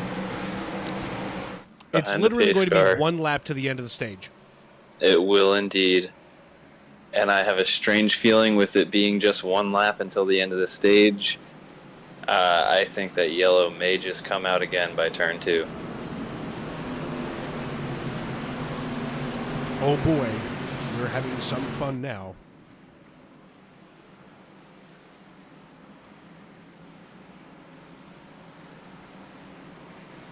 Yeah, this has been not the best showing of what these drivers are capable of.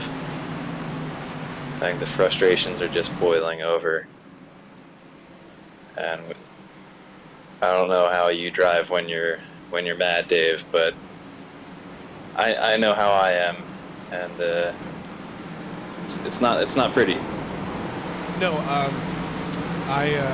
I'm from Pennsylvania and from the Philly suburbs, so when I drive mad, I strap a V-plow to the front of my Dodge, and everyone is basically a viable target at that point. Oh my goodness. Trent Curtis, Anthony Savignano, Boyd Hogan, Dennis Mickelson, Gabriel Lafreniere, Brandon Minto, Tyler Vinanzo. That guy. That guy right there. Is there only one Tyler? Yep. Nope. No. Nope. Chalky's down here in 12. Tyler Chalk and Tyler Hunter. 3 Tylers. 3 Have that on my Tylers. bingo card tonight. Trent Curtis watches the iRacing.com pace car peel on down pit road, and we go back green flag racing. Parker Retzlaff came in on lap number 37 for pit service. He's going to flip the stage this time around. As now Trent Curtis starts to scoot away now from the 69 of Boyd Hogan. I don't know if Boyd Hogan is dyslexic, and I apologize to anybody who is, but he's being scored as the 69 but painted the 96 on his car. quite frankly, I feel like 69 is a much better number than 96.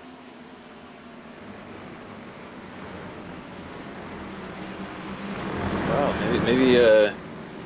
maybe I did the opposite of the commentator's curse, but everybody made it through turn 2 without throwing a yellow. So see, you talked about a no-hitter during a no-hitter, and nobody hit.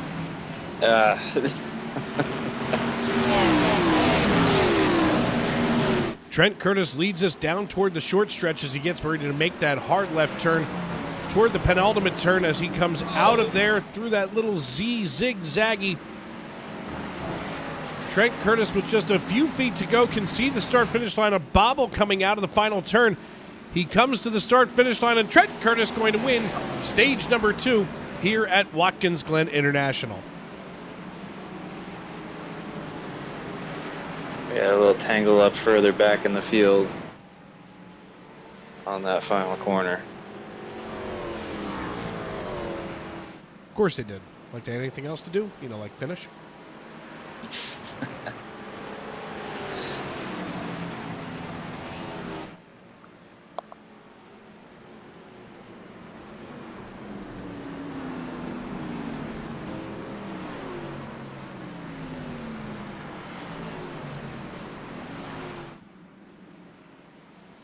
We're going to get a hold of Trent Curtis tonight here in the JAR TCR chat.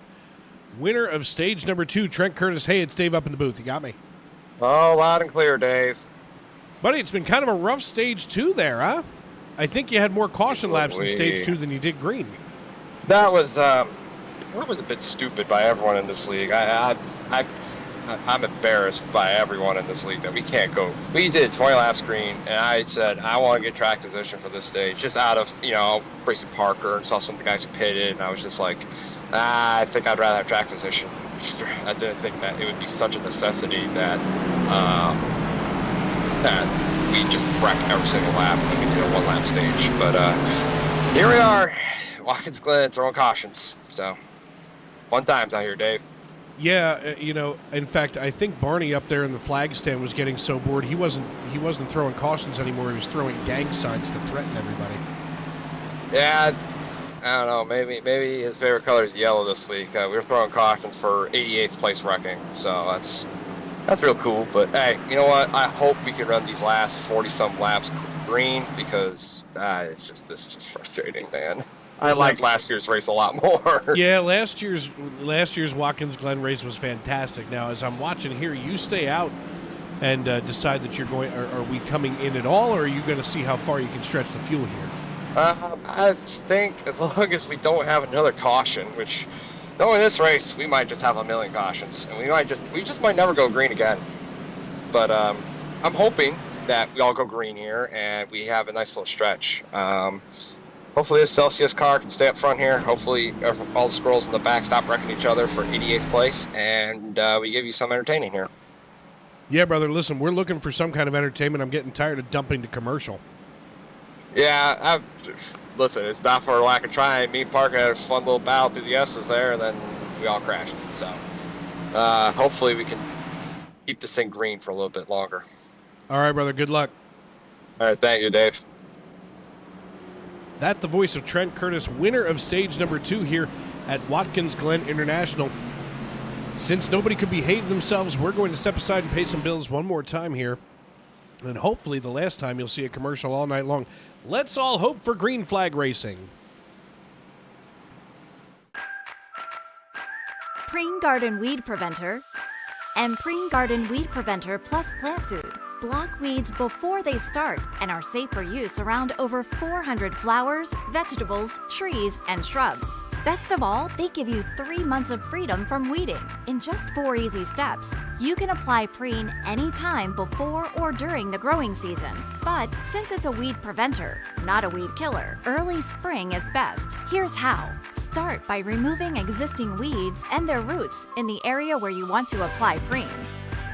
Sprinkle granules directly onto dry soil, mulch, or stone so that they're evenly spaced. Within 24 hours of applying, integrate the granules into the top layer of soil or mulch or stone-covered bed.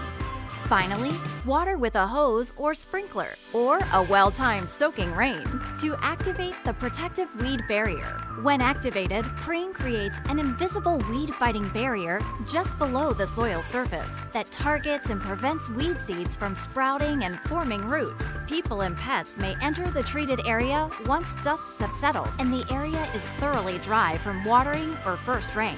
That's it. Now you'll have a beautiful weed-free space and 3 months to do anything but weeding. Satisfaction guaranteed. Trusted for over 50 years, Preen is America's #1 weed preventer brand with weed preventers for every type of garden.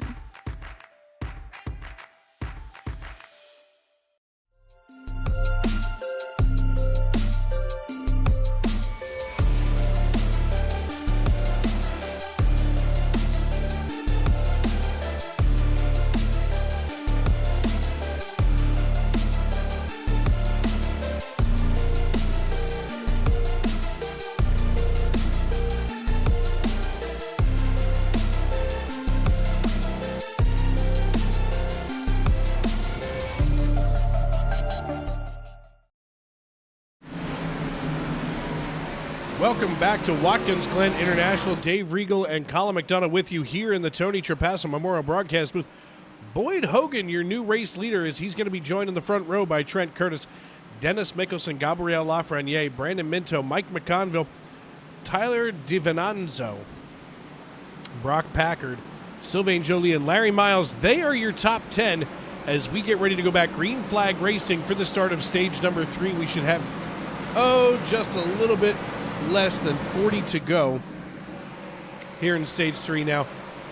Colin, we had quite an eventful stage 2 as far as cautions, maybe not as much event or not as much excitement for racing itself.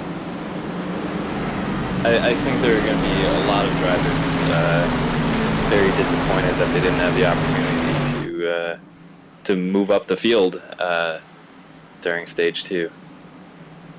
Not a lot of opportunity to pass when the yellow comes out in the first 2 corners.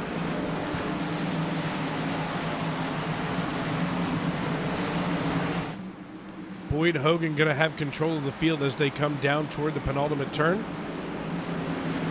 He and Trent Curtis side by side. Watch Boyd Hogan in the 96. That's supposed to be the 69. The iRacing.com pace car peels on down pit road, and we are back green flag racing. Stage number 3 underway. 39 to go.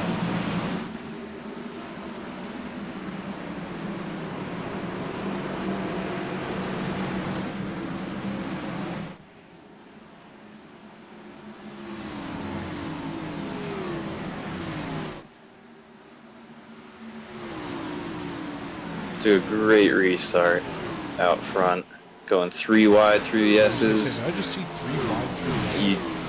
You certainly did. I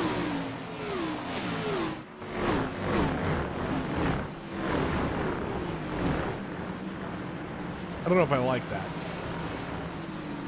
Oh no.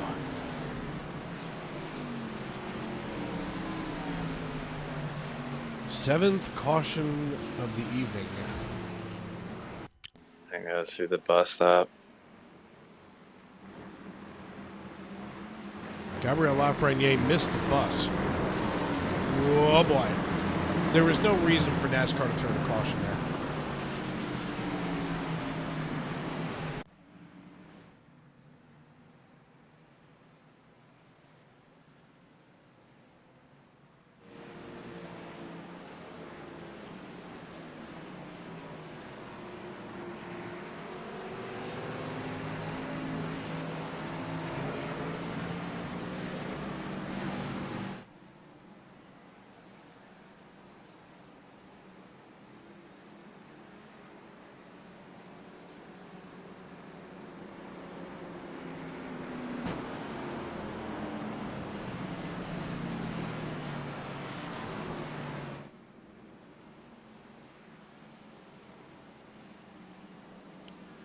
Well, folks, my silence should tell you everything you need to know about my happiness with this performance. I would be happier if my kid crapped his pants at the grocery store while trying to pick out what ground beef to eat for Thursday night dinner. Let that sink in. My. I don't even know what to say to the performance that we've seen tonight, because this is not what we've come to expect, know, and love from the Monday Night NASCAR Xfinity Series.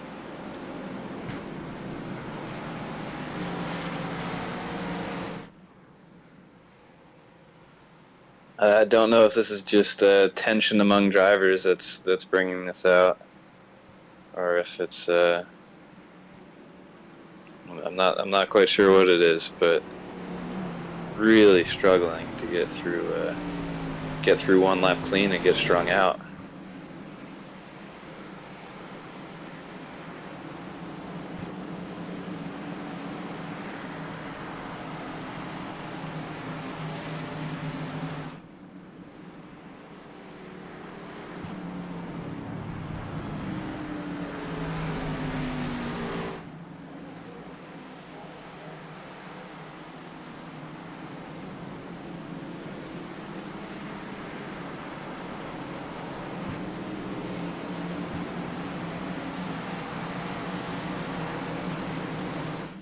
Trent Curtis leading us back to green this time by.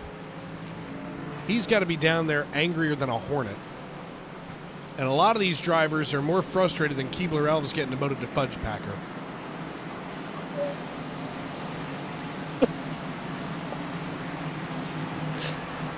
Oh my gosh. I mean, right now, the pace car driver has been busier than a cucumber in a woman's prison.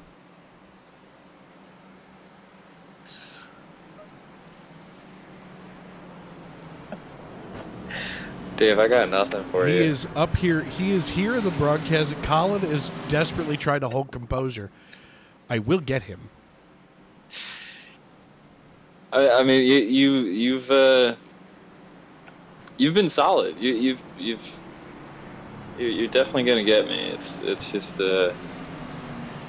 trying my best to maintain composure.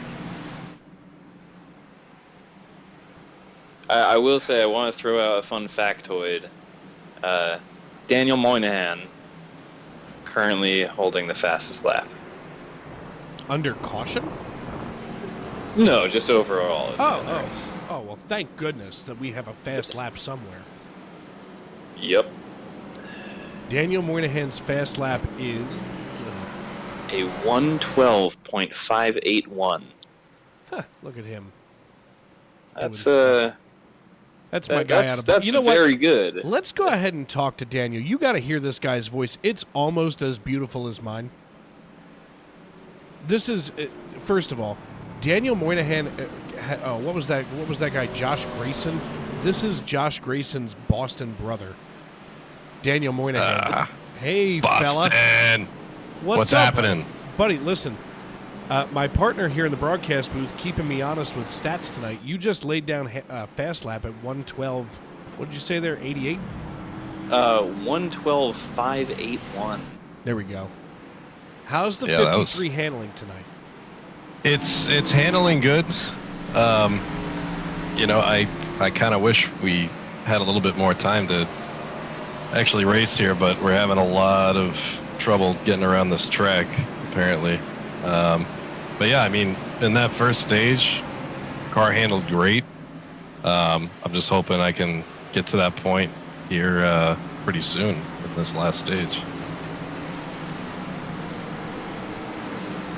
Well, as we've seen you work your way around here in the 53, my question really becomes, how frustrating is it dealing with all of these cautions? Because, you know, as we've talked before, first of all, there's usually no cautions on a road course in this league, and now not only are there cautions, but there are 7 of them, and 6 are for cars.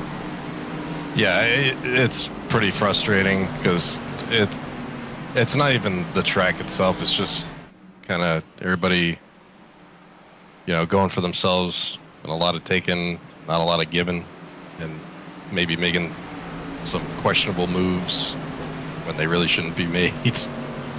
But yeah, I mean, we're getting through it. I'm hoping we go a little smooth here for at least 20, but we'll see about that. Yeah, I mean, I'm hoping to see you guys get 5, much less 20. I mean, you've got a pretty high standard there, pal.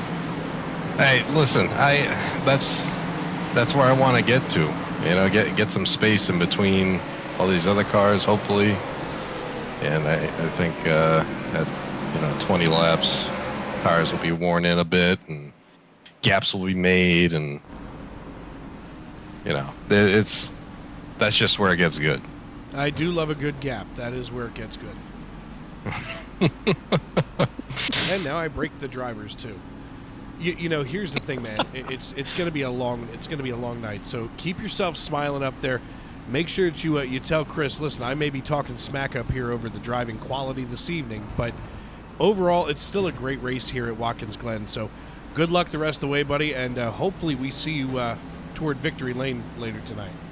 I would hope so, Dave. All right, brother. We're going to send him back on up here into the Joe Gibbs Racing Stable. That the voice, the golden tones of Daniel Moynihan. Tell me he does not have just a beautiful baritone voice coming out of that face. That was the word that I had on my mind listening to him was baritone. Yeah, golden voice is certainly accurate.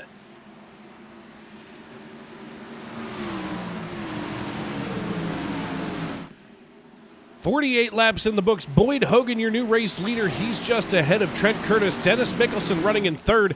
And everybody trying to keep it nice and pithy, if you will. That's what Bill O'Reilly would have said as we try to keep it pithy. Everybody working their way. All of a sudden, everybody's driving on pins and needles.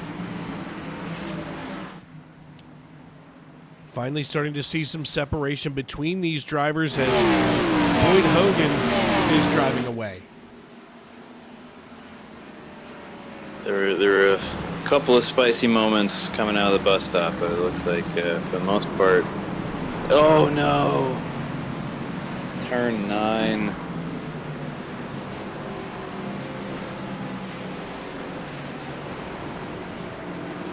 I think somebody had a connection issue.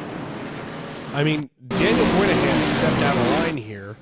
I saw him get out of shape, but nothing crazy. 3, 2, 1. He hits first. Oh, there's the 49. And the 49 just got sent to Dairy Queen land. That's DQ to you and me. That's tragic.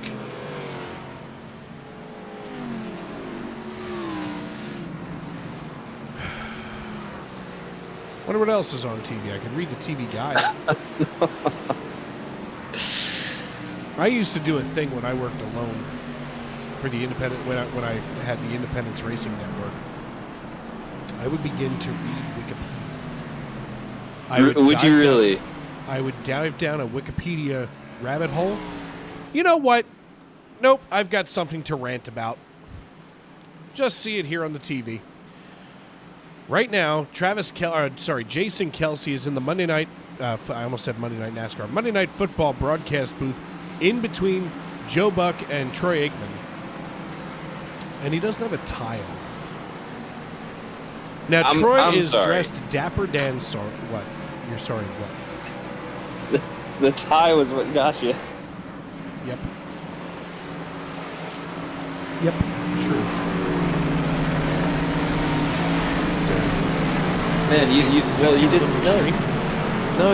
have a high, you have that, I'm not going to say it's a high standard, but you have that standard, and I got to respect that, man.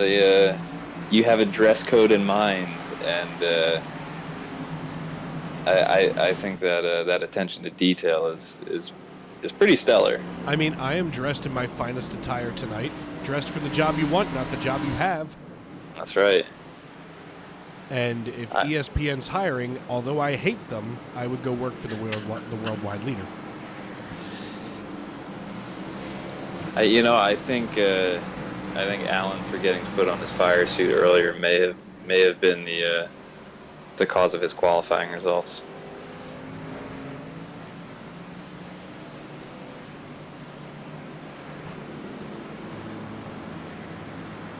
Boyd Hogan here in the 69 or the 96, depending on, which way you're looking at it.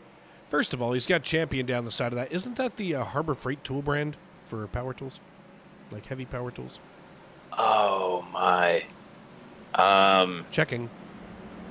I was going to say that's one that you're going to have to look up. I didn't think it was Champion.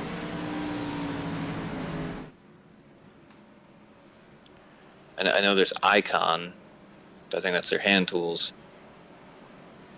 Right.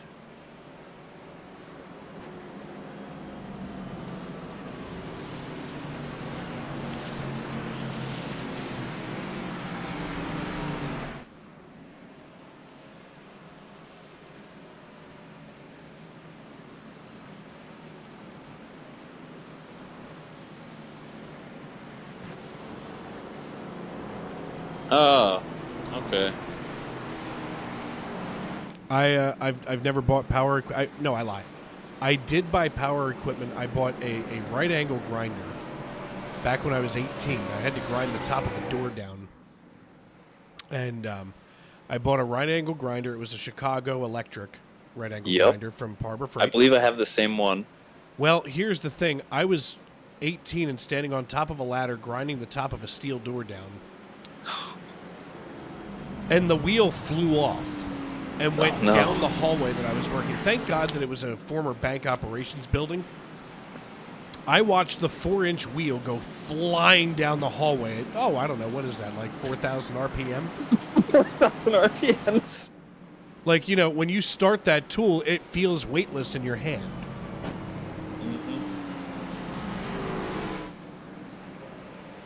Just a little absurd. Now that was a grinding wheel or a cutoff wheel? Grinding wheel. That's got some mass to it. Yeah. That would hurt somebody. Yeah, if that hits somebody in the head, they're getting coloring books for the rest of their life for Christmas. Yeah, that would. Yeah, I can't even imagine. I don't want to. All I know is that the security guard saw it on the camera and gets on the radio and goes, "Yo!" I was a stupid kid. Can you imagine the stupid kid that had a grinding wheel go ripping down the hallway 17 years ago is now the boss?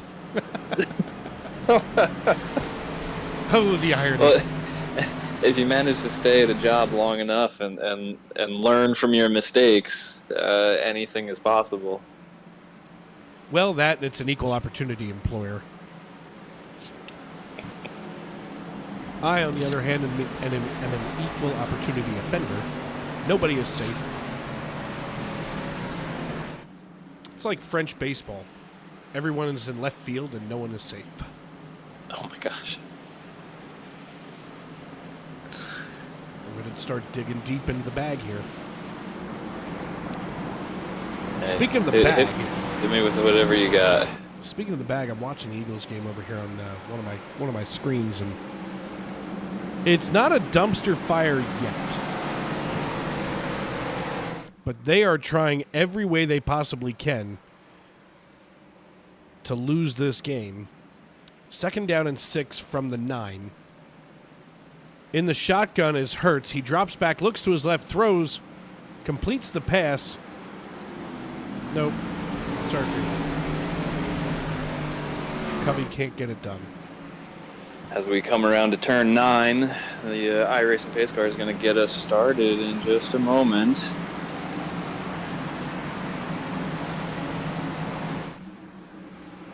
Takes a lot longer than I realized. Pace car's going to scoot down pit lane and get us going again. You know, every time I say the number 9, all I can think of is when Brent Musburger got caught checking out that. Oh my God! Come on. Speaking of 9, 9th caution of the night. This time, Brandon Minto bought the farm. 30 to go. Let's watch Minto here on the restart. And the 78 checked up all kinds of crazy, and and he was squeezed like an accordion at a polka festival.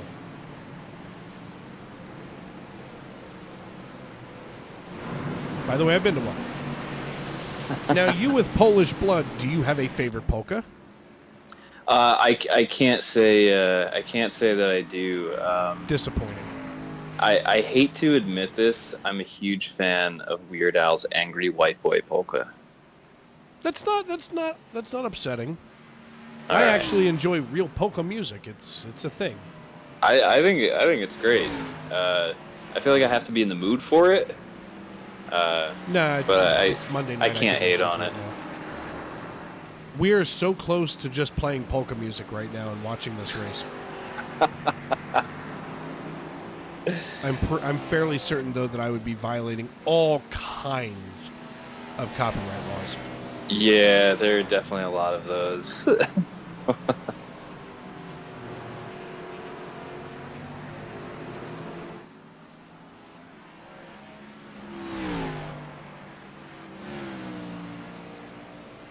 Ahmed says that he believes it's Bauer from Harbor Freight as the power tools.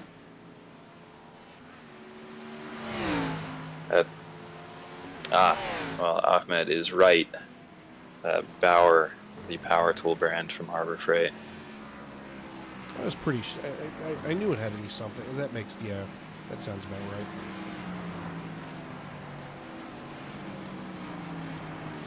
Nick Hansen, a retirement from this race, said, LMFAO, that race was so miserable for me, but listening to this commentary has made my night all better. Thanks, Dave. See, that's what we're here for. That's honestly why I'm here. I'm here to make Nick Hansen happier. I'm actually looking up polka music on our royalty-free website. I was going to say the royalty-free website.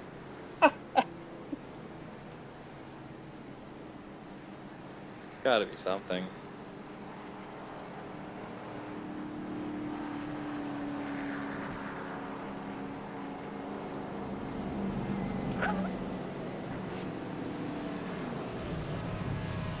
Did you turn it all off? Pace cars in turn 2. Well, People folks, haven't even gotten to it. Since it's royalty free and we have to log in and pay the fee.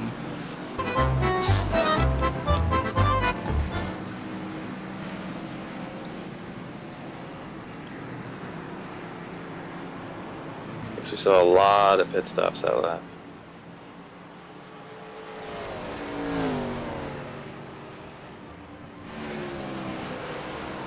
I don't know if you can hear that, but we're officially listening to polka music.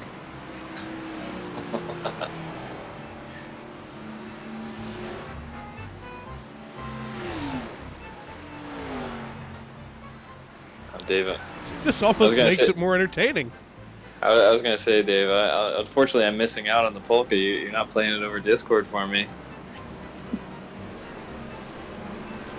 We're just going to have to pretend that you can hear it. That's quite alright.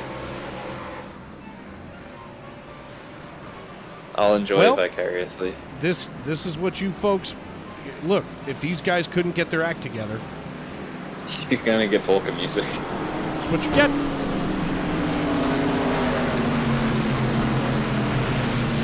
Let's see if we can get a hold of Chris Claude. He's going to like this one. And by like this one, I mean I think I'm about to make his skin crawl.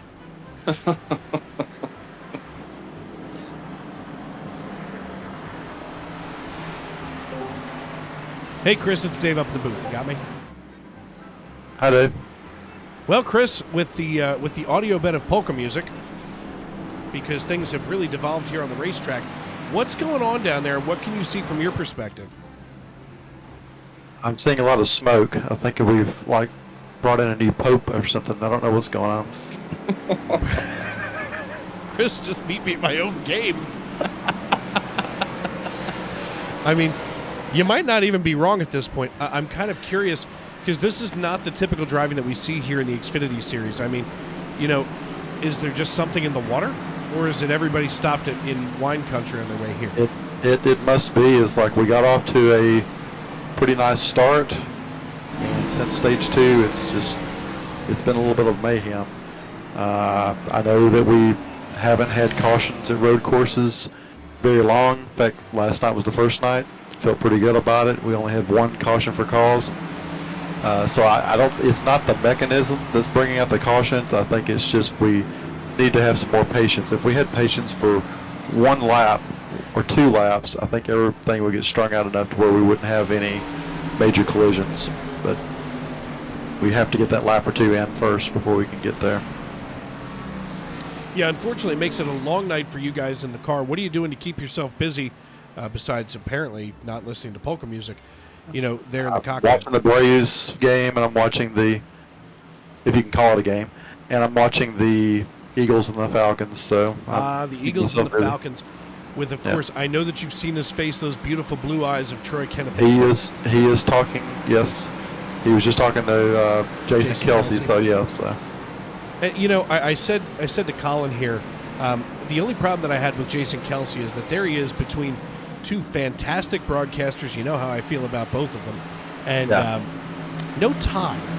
You work for ESPN. Isn't that wear a tie? I don't know. I don't agree with a lot of the things that ESPN does. So I'm on board with you there. I watch them because that's how you watch Monday. If I could watch Monday Night Football another way, I would. But Well, right now it's 10-9. All kinds of mess here in South Philadelphia, and it's a little. Not a little. It's a lot closer than I thought it was going to be. So I might actually enjoy the rest of this game if we can ever get the laps in and I can. Looks like you're coming to the green flag now. Yeah. All right, buddy. We'll I don't want to hold you lasts. up. Make sure that you get a good restart here. I'm gonna try. All right. Move him back on up into the Joe Gibbs Racing stable. I can only imagine what he says as he walks back into the chat and just says, "Dave's listening." Yep, there it is. No.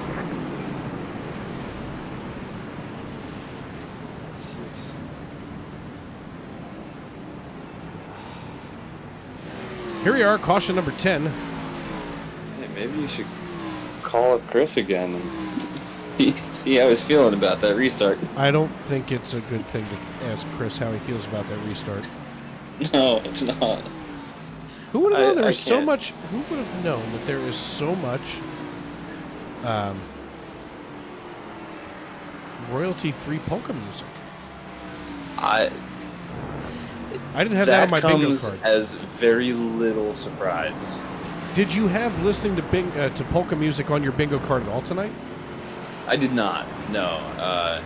But the topic of polka music and things that are royalty free, I think that's an easy royalty free bingo spot to check off. It's definitely the free spot because it's royalty free. Well, 57 laps in the books. Parker Retzlaff just out here kind of passing time by at this point. We're going to step aside here, pay some bills, but don't go away. You never want to miss the next caution right here on Sim Racing Media.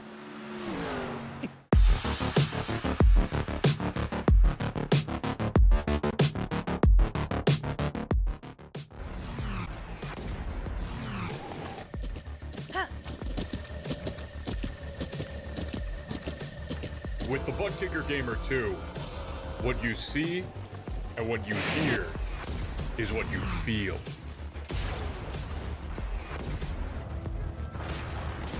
Butt Kicker. The future is feeling.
closer. Musket can't defend. He's got the outside line for the second spot, and he can't hold on. Going the long way around, we're going to be 3 wide for the lead as they all come to the line. Who is going to take it in the end? And here comes Lockwood. He's going to make the move to the outside. Quinn tries to force it off a little bit, but there he goes.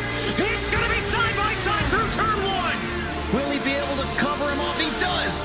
Weaving back to the left-hand side. Reynolds is trying everything. The kitchen sink is being thrown at it. They're leaning on each other. Coming into turn number 3. It's going to be a drag race through 3 and 4. Coming back to the line. Here comes Frisch on the bottom. Richard's going to hold the inside. Tries to be the late breaker here. They're going to be side by side through the final chicane. They bang doors, but keep it clean. As they're still 4 wide on the run down into the back straightaway. Demerit's looking for a line as well. What is going on in Michigan? Novak into the fence. They're still beating and banging. And to the line. He is much faster coming through there. Is there damage on Challenger? Abramitis is ahead. There's going to be a race to the line. Who is going to get it?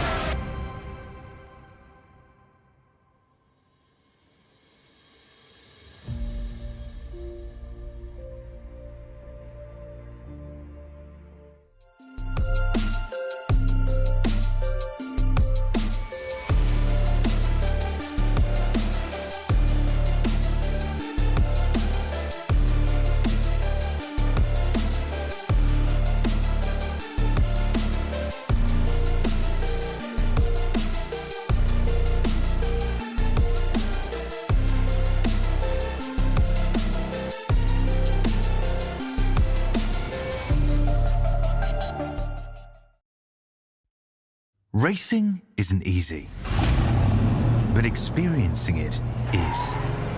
iRacing puts you in the driver's seat with the industry's leading sim racing game. Drive on laser scan replicas of the greatest racing circuits from around the world. Go head-to-head against other drivers chosen by skill-based matchmaking to ensure competitive racing at every level. Compete across all your favorite series in officially licensed cars engineered to deliver the most accurate driving experience possible.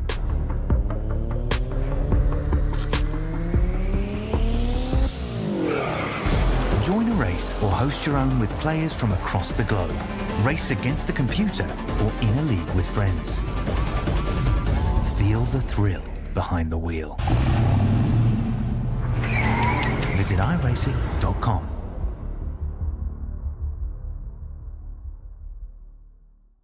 So hi, my name's Christy. I am a wife, a mother of 3 children.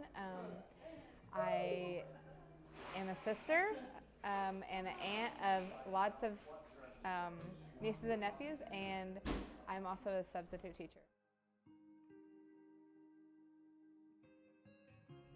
So my everyday life changed by going to appointments, a lot of appointments, a lot of scans. As like during the treatment, my body just got weaker, so I wasn't as active with my children and with my husband. So I was laying on the couch a lot more. I'm an active person, and so that just didn't sit well with me, but that's how it changed. My body was just weaker, and I couldn't do the things that I used to do.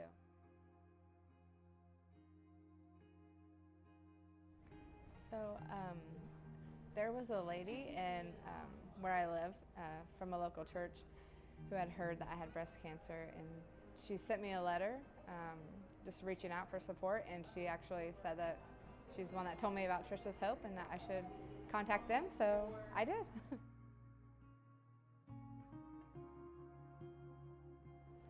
So specifically, I wasn't able to really work during my treatment or anything like that, so the grant that I was able to get helped me pay my bills, provide gas money. I was driving to and from treatments, and so it helped a lot with bills and everything.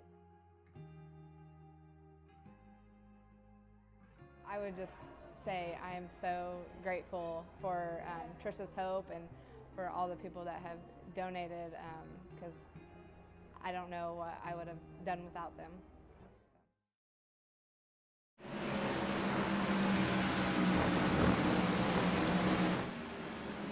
Back at Watkins Glen International, Dave Regal and Colin McDonough on his maiden voyage here in the Tony Trapasso Memorial Broadcast booth at Watkins Glen.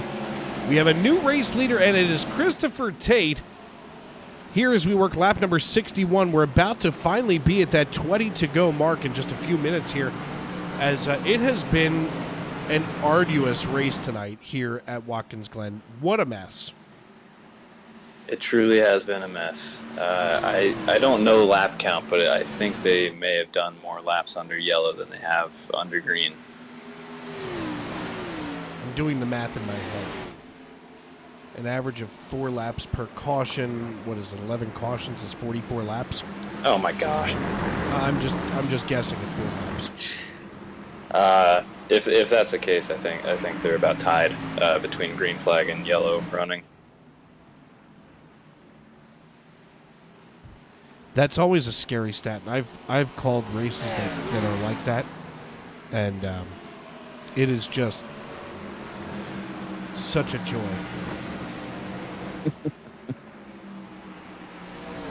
Tyler DiVincenzo. I better make sure he's not a real-life driver because he's hanging out with Parker.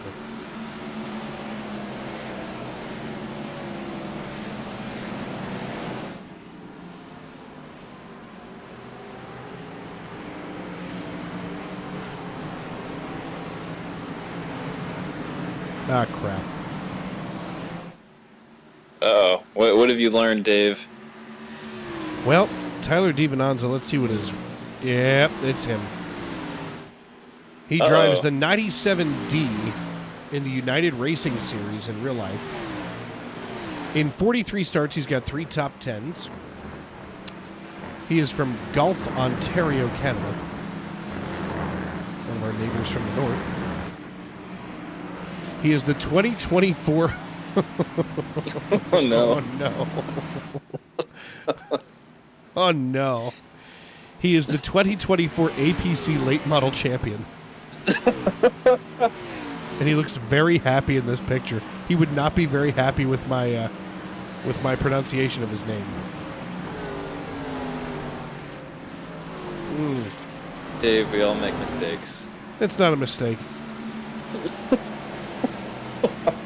I don't make mistakes. Never did. It's not flying, it's falling with style. He's been racing in this series. He's been racing in after modifieds. This is his 5th season in the in this APC series.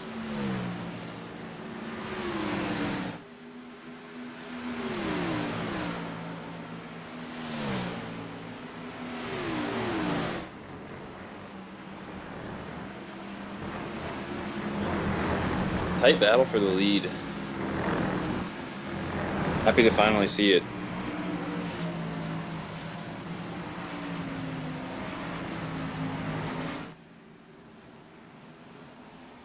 Finally getting ourselves with 20 to go here as we took a look here at Tyler DiVincenzo. And now that I figured out that he's important, I can pronounce his name. Makes me feel like a jerk. Sam Bolin right now, as we take a look deeper in the field, he's running right now in 19th position. He's about 1.4 seconds behind Chris Claude. We see Mikey Mack sitting in the grass. You can't park there. Oh, no. And he just towed. That's a respectable thing to do. So I was starting to say it earlier. Every time I see this particular down, 2nd down and 9, do you remember when Brent Musburger was checking out that Kate chick that was like Miss Alabama, who was dating A.J. McCarron during an Alabama football game? Dave, I think it's adorable that you think I know anything about football.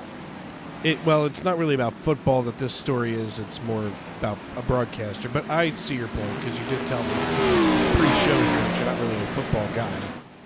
I can't say that I am. So basically, you know who Brent Musburger is. You aware of him? I am aware of him. Okay. Brent Musburger is, a class act broadcaster, and at the time he was working for the Worldwide Leader in Sports, and he was covering SEC football for the Alabama Crimson Tide. And he was going on and on about this chick in the stands and how gorgeous she was. And A.J. McCarron, who was the quarterback of the Alabama Crimson Tide at that time, he had great taste in women, blah, blah, blah. And basically, he was checking her out for like a good 3 minutes on camera. Oh, my. So they go to commercial break, and they say, hey, Brent. Oh, by the way, fast time now is Parker Retzlaff at 1 minute, 12 seconds, 55. It doesn't surprise me to hear that stat because he's been on a charge this lap. Well, anywho, so somebody during the break must have been like, hey, you were getting a little old man creepy here with this girl. Like, you need to address that. So he, they come back from break and he's like, yeah, listen, I guess I was coming off a little old man creepy here. Sorry about all that. And you could tell that he was mad that he had to even address this on the air. And he just comes back and he goes, 2nd down and 9. It was the angriest. It was the angriest down and distance call I've ever heard in my life. And, shoot! Oh no! Christopher Tate just got punted down pit road. Oh no! Punted. Christopher Tate must be fuming right now under that helmet. I'd be more concerned if he was like, oh ho hum, hey diddle dee. But anyway, it was the word, like the meanest down and distance I've ever heard on the air. And Retzlaff just beat his own time at 1 minute 12.53. I don't know if you've noticed, Retzlaff has been reeling in that 3-car battle at the lead by a lot each lap, and I think by start finish. Oh, but they're going to run into lap traffic, so this is gonna make things a little bit dicey. Well, the thing about that is, and realistically, when you're in the kind of place where Parker is right now on the racetrack, especially on a road course, you're out there logging laps. You know that you've got to be able to run your best laps, do your best time, and out of the way gets Alexander Gangler in the 8 machine. And so the scary thing for Curtis and Hogan is letting Parker run his laps and run his own race. Yeah, they definitely know that he's coming.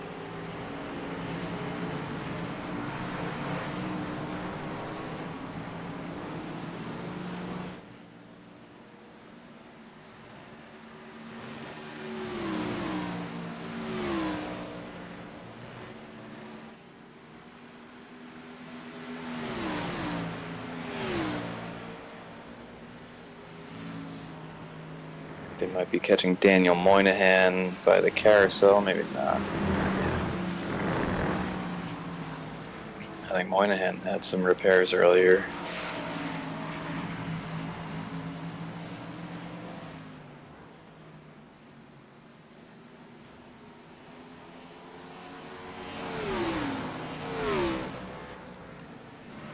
"16 laps to go. Boyd Hogan leads the way now in the 69, but Parker Retzlaff, as you were just saying, Colin, is starting to close some of the gap between himself and Trent Curtis. Now, to Parker's credit, he did say that Trent Curtis has the better race car than him tonight. He had stated that, and it seems like Trent Curtis is really very in control of that car right now. Seems to be trouble-free at the moment.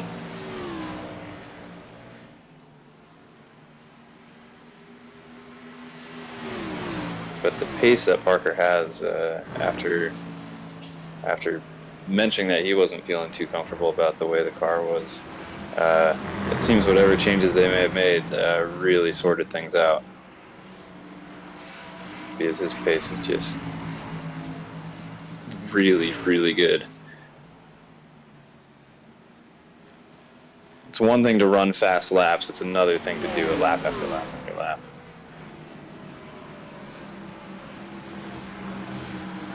Well, and when you're at a place like this, first off, you're at a rhythm track, so you've got to be able to be, whoa, easy there, big fella. Dear.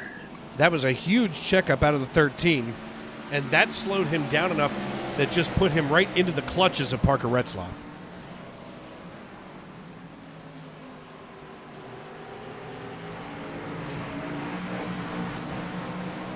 Sometimes when you get that pressure from a car that's faster than you,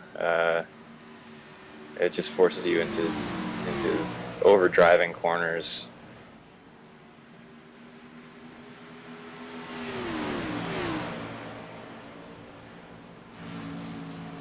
Trent Curtis just needs to focus on hitting his marks.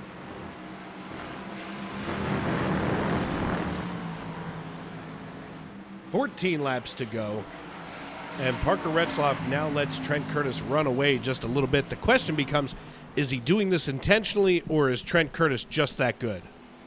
And oh no! To your point, I think Trent Curtis had the pace. I think he's outpacing Boyd Hogan for overall pace.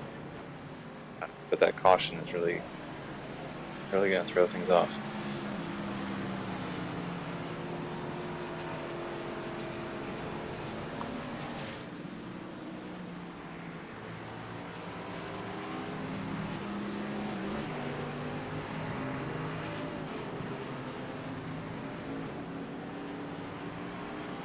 Going to be 13 laps to go. Dave Regal and Colin McDonough here with you in the Tony Trapassa Memorial Broadcast booth. I want to thank everybody for tuning in tonight. I know that this has been one of those races as I look over here to the youtube.com live chat. Larissa checking in for the Moyna fans. Of course, Bobby Moynihan. I'm sorry, Daniel Moynihan. Again, I've done this like every week. His name is Daniel, but you know who Bobby Moynihan is, right? Very familiar with Bobby Moynihan. Yeah. I do this like every week at least once. I misname him Bobby.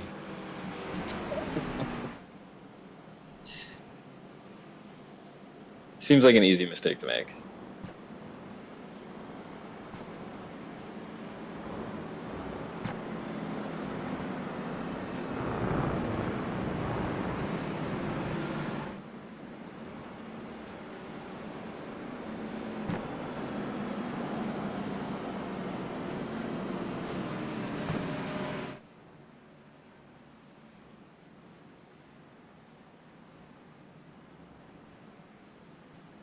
Ahmed here checking in as a Moyna fan. Now, Bobby Moyna, see, Daniel Moynihan, he's down here in 25th position, and he's got some Dunkin' Dark all over the front of that car.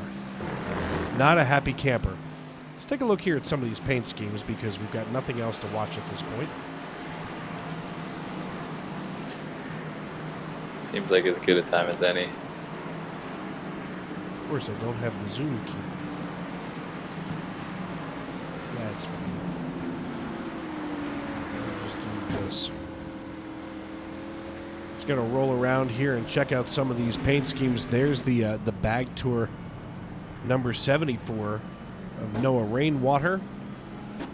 Brandon Minto gets the Okie native Ford Mustang down pit road. Dan Morgan with just flames. It's just flames. And Tyler DiVincenzo. It's kind of a boss paint. I like the black and red. That's just kind of it's a catchy color for me. Dig it, dig it.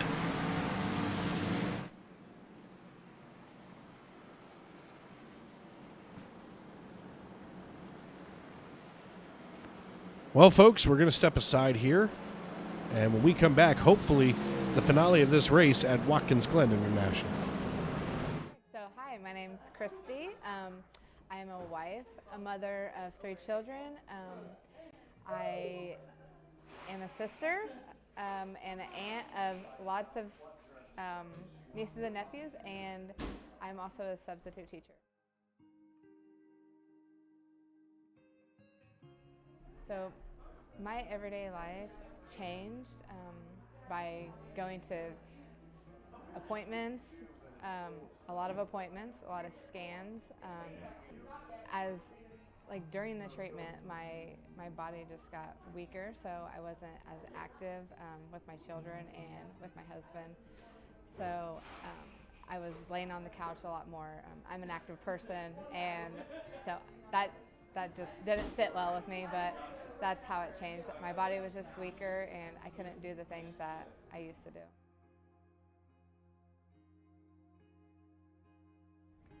So there was a lady in where I live from a local church who had heard that I had breast cancer, and she sent me a letter just reaching out for support, and she actually said that she's the one that told me about Trisha's Hope and that I should contact them, so I did.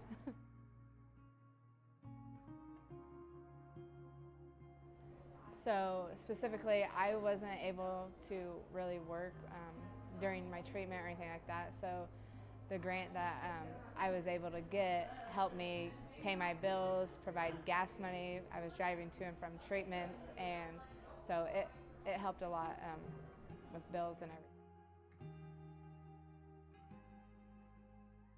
I would just say I am so grateful for Trisha's Hope and for all the people that have donated, because I don't know what I would have done without them.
Musket can't defend. He's got the outside line for the second part, and he can't hold on. Going the long way around. We're going to be 3 wide for the lead as they all come to the line. Who is going to take it in the end? And here comes Lockwood. He's going to make the move to the outside. Glen tries to force him off a little bit, but there he goes. It's going to be side by side through turn 1. Will he be able to cover him off? He does.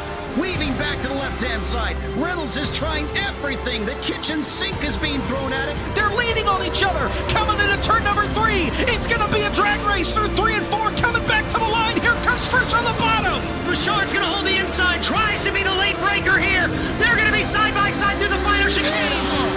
They bang doors, but keep it clean. As that's still 4 wide on the run down into the back straightaway. Demerit's looking for a line as well. What is going on in Michigan? Novak into the fence. They're still beating and banging. Oh and to the line. He is much faster coming through there. Is there damage on Challenger? Abramitis is ahead. There's going to be a race to the line. Who is going to get it?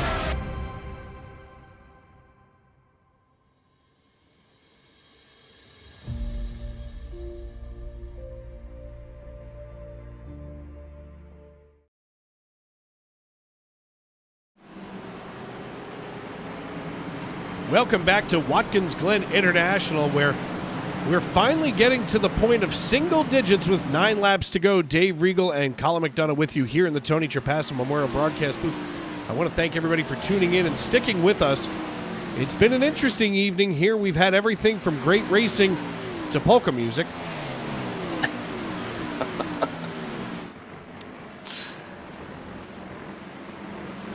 Who could be upset about polka music? No, nobody can, and everybody should have a favorite polka song. In fact, as a fan of the Trenton Thunder, as you had previously discussed, have you ever gone to other ballparks in the Eastern League? I have not. I'd like to. All right, so you and I are going to plan a night for next season because it's over. Perfect. But you and I are going to plan a night for next season to go to Reading. And I would love to. Between the top and bottom of the second inning in Baseball Town, we play the hot dog polka, and a man riding an ostrich hurls tube steak into the stands. They call him the crazy hot dog vendor. I call him the insane Frankfurter salesperson. Now, is he selling them, or is he giving them out? No, they're just freebies. They come with a little packet of ketchup and a little packet of mustard in there. By the way, he's the salesman and not the freebie provider. That's correct. Ah, that's tragic. correct. I prefer, because his technical title is vendor. Now, all right. That being said, now this could make or break your career in sim racing media. How do you take your hot dog? Now, you know what, Dave, it's funny you ask me this, because Alan had the opportunity to ask me this when I got on the podium at Talladega. Oh my God. And I told Alan that I am not picky about my hot dogs. That I really like sauerkraut. That I'm not crazy about ketchup on a hot dog. Love me some mustard. Alrighty then. And you know, relish is one of those tricky things. Nope. Because I feel like I gotta be in the mood for it. Nope, never. Never. Okay. Nope. Either if I'm gonna put sauerkraut on there, I put sauerkraut and mustard. If I'm gonna put onions on there, I put onions and mustard. If I put Coney Island sauce or chili, it goes with mustard. I do not put ketchup on my hot dogs. I feel as though that it's unacceptable, quite frankly. Get it? Frankly. That's what I did there. Well, nicely done. Nicely done. Yeah, well, see, that was a layup. But relish, I cannot get along with because it's sweet relish, and I prefer a dill tang to it. Have you never had dill relish? Not a thing. Don't like it. Oh, okay. So you don't like dill relish? No, not my thing. All right, that's fair enough. I don't like relish on a hot dog. It's not my thing. I can't fault you for that. Do you have a favorite hot dog brand? Man, I really wish my my buddy Chris Acuna was here right now, because he is the hot dog connoisseur of the friend group. He's tried them all, and he's ranked them all. I will send him Hatfield and Burke's hot dogs. So I believe Hatfield was on his list of being pretty solid. I think he's a Nathan's fanboy. Oh my God. They're so salty. But let me tell you this, Costco. That to him is the pinnacle. Really? I if I'm not mistaken, because he doesn't just rank things on the dog itself. He ranks it on value as well. I need to get a hold of Chris Acuna. You dude, I can make it happen, man. I'll try to get him out to a Reading baseball game. And we need to get him into my booth, and we need to talk hot dogs. I would be happy to. I will reach out to him and try to make that a reality for you. If I'm not mistaken, he made an Excel spreadsheet. Chris Acuna is my spirit animal.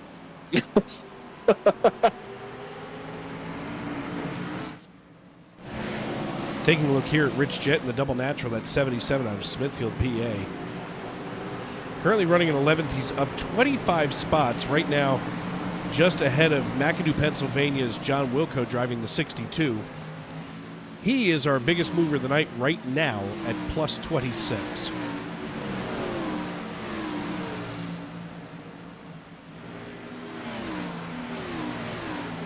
the battle for the lead is it's really getting spicy. The bumpers seem to be coming out to play. Seems like Trent Curtis would really love to get around Boyd Hogan right now. Well, Trent Curtis has a lot of work to do. I mean, right now, this all of a sudden has become a 3-car battle for the lead with 5 laps to go here at Watkins Glen. Definitely running out of steam here. I'm running out of things to think about. We've already devolved to hot dogs. I mean, is that really devolving? Have you ever been inspired by a television show to cook something different? Of course. Have you ever put butter on a Pop-Tart? Have I ever put butter on a Pop-Tart? It's so frickin' good. I believe that it's good because I bet it, I bet it takes away from the dryness that you typically get with a Pop-Tart. I saute Pop-Tarts. That's brilliant. You put butter on that summoner gun. You put it in. Now I put it in cast iron because that's all I cook with. Yeah, I mean that's the best thing to put things in.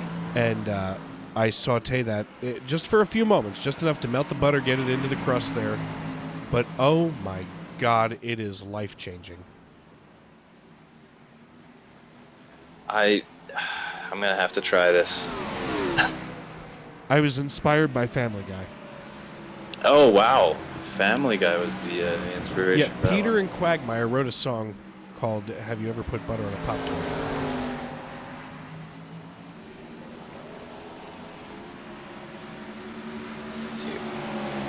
Parker Retzlaff is now all over the bumper of Trent Curtis, whereas before Trent Curtis was all over the bumper of Boyd Hogan. This is shaping up to be a heck of a finish. I really hope the rest of the field can keep things under control enough to not bring out a late race caution. 3 laps to go. Boyd Hogan, our race leader, he's followed by Trent Curtis and Parker Retzlaff, and right now they're almost all equally spread apart here. Boyd Hogan about 0.3 of a second in front of Trent Curtis, who's then about 0.2 of a second now in front of Parker Retzlaff.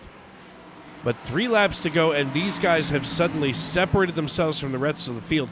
6.1 and now greater, almost 6.2 seconds back to Tyler DiVincenzo.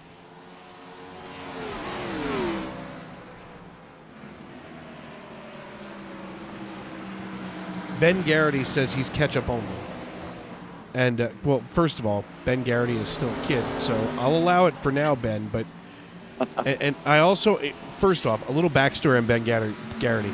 He's from Pittsburgh, so catch-up capital of the world. It's okay. I'll interesting. Allow it. I will allow it. 2 laps to go. The popsicle sticks are in the air. Now, here's a fun fact. Why is it Heinz 57? That I'm not sure. Oh, but side by like side. Parker Retzlaff is doing a little bump through the S's. He just hip checked Trent Curtis out of the way and gets in front of the Celsius machine. Oh man, and he's just gonna get a move on. Parker has been waiting like a lion in the weeds. Parker now chasing down Boyd Hogan.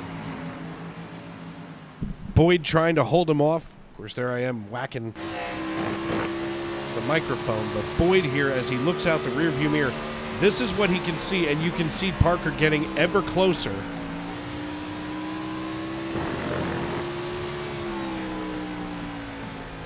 As we make our way through the penultimate turn, we're going to see who comes out the winner as Boyd Hogan crosses the start-finish line. The popsicle sticks go down, the white flag is in the air, and we're racing back to checkers. This has been quite an excellent battle. The 3 cars at the front. All the cautions definitely put a damper in the overall race, but it really made this battle possible. Hey, I'm a fan right now. All of a sudden, they've waited until the final lap of the race for everybody to get their crap together, and now these guys are going to battle it out and looking ever closer. I mean, Parker was getting a great run through the bus stop. He couldn't seal the deal that time, That was his last chance. We can see his hands busy on top of that wheel right now. Watch these two go at it as they head toward the penultimate turn. I don't think Parker's got it, man. I don't know that you can make it happen. We head toward that final turn. Here comes Boyd Hogan being chased down by Parker Retzloff. Parker Retzloff Great chasing defensive move. Hogan. Here they come back to the start-finish line. Boyd Hogan picks up the win here in his debut race in the Monday Night NASCAR Xfinity Series. What an awesome result.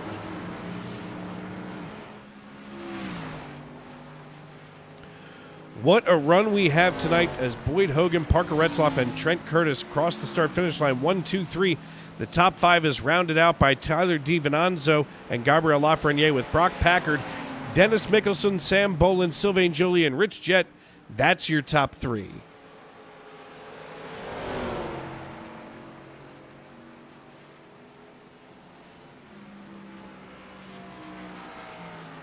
Gonna see if I can get a hold of these drivers, get them into the Discord. Parker is here. Let's see where Boyd is.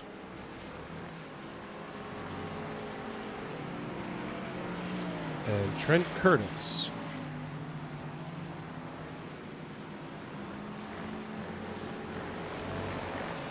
And let's get a hold right now of our race winner, Boyd Hogan. Hey, Boyd, it's Dave up in the broadcast booth. You got a copy? Yeah, I got you. Buddy, listen, great run tonight here in your debut race in the Monday Night NASCAR Xfinity Series. Obviously, British Columbia is all screaming for you as it's been a long one tonight. Yeah, it was a long one. But that's okay. It was a good little battle there at the end. It kind of made it worth it. So I had fun. Yeah, I mean, listen, Parker started to try to close the gap on you, but, you know, you just had a little bit too much for him.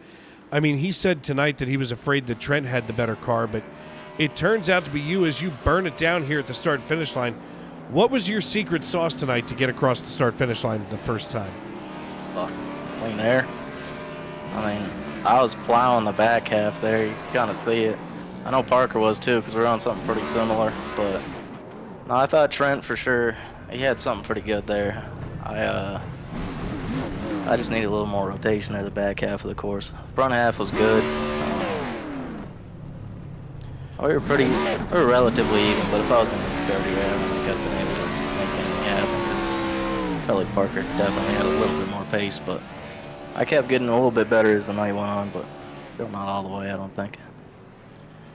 Well, that's a true story. Well, listen, before we cut you loose tonight, who helps you get it done on the team, and who do you need to shout out?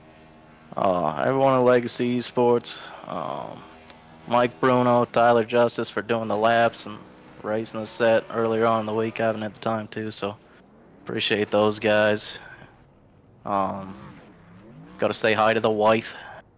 She FaceTimed me under one of the yellows there, so thank you, love you. And Ari and Parker's dad for I think hanging out watching it too, so, and you guys for putting the show on. All right, brother. Listen, we appreciate the kind words. Congratulations, as it looks like you finally popped the engine. So we will see you next week at Bristol Motor Speedway. Yes, sir. Thank you. That the voice of our race winner, Boyd Hogan, who brings home the checkered flag in his debut race tonight. Next up here on the podium is Parker Retzloff. Hey, Parker, it's Dave. You got me? I got you. Buddy, listen, I thought you had something for Boyd here at the very end, but he managed to beat you out.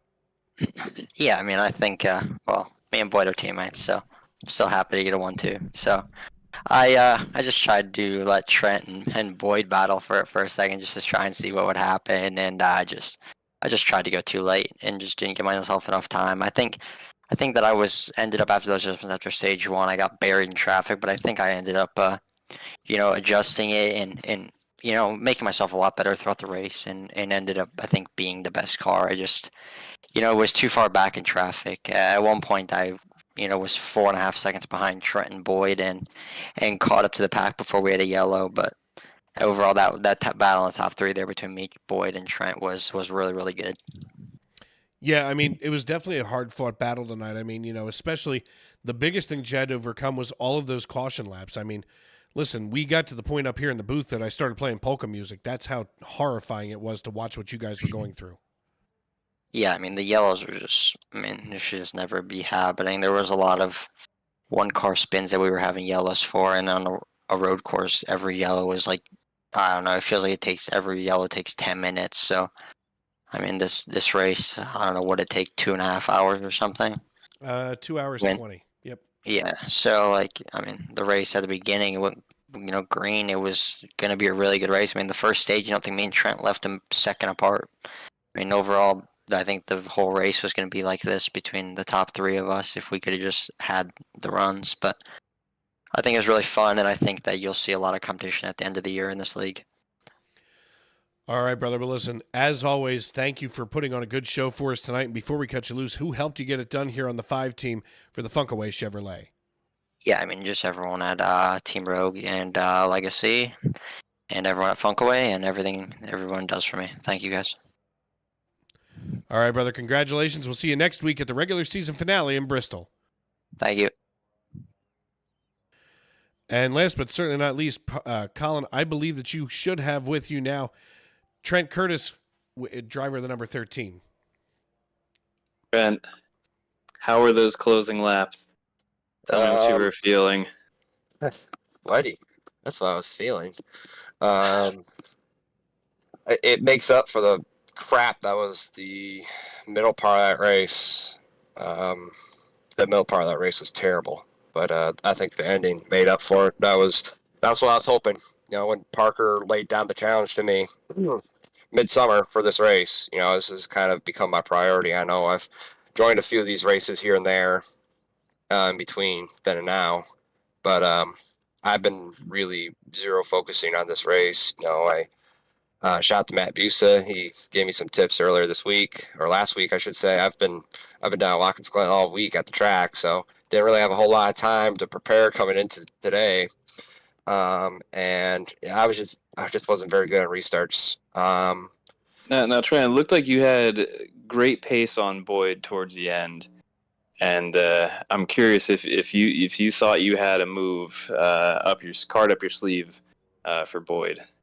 Yeah, I was hoping he'd overshoot the bus stop. I wasn't very good in the passing zones. I was trying. I'm sure you saw a couple times. I tried to at least like stick the nose in on him in 10 and 11 and just try to get him offline just enough that I could be alongside. Had to balance out with Parker coming hard at the end, and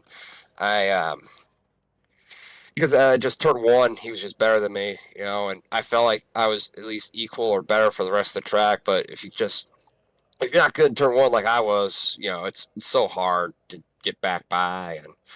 And yeah, he was just good enough in one that I really didn't have a whole lot for him, and a whole lot for Parker at the end. I just burnt my stuff up and trying to get by him. Just got caught in the air and just couldn't pull away. But Trent, it was a lot of fun watching the battle between you and Boyd, and then Parker close in at the end. Yeah, it was a show. Yeah, I'm glad I put on a show there. This race kind of had the duality of iRacing, right? It had the nonsense of guys in 99th place wrecking each other for no reason and throwing cautions for, you know, because their magic number was 3 or something. Lord knows, Spaceballs reference, or basketball reference, I should say. Basketball rules made about more sense than halfway through this race. But, yeah, those are two. I mean, Dr. Parker on Saturday, and he was ready for this. So, yeah, he just I thought first stage looked like me and Parker about even. And then I didn't really get a chance to test second stage because we didn't race, and I lost it on the restart. Just had a much better jump than I did, and that's all she wrote. All right. Well, I think it was a pretty great race to watch. And do you have anybody to thank for getting you here at the onto the podium?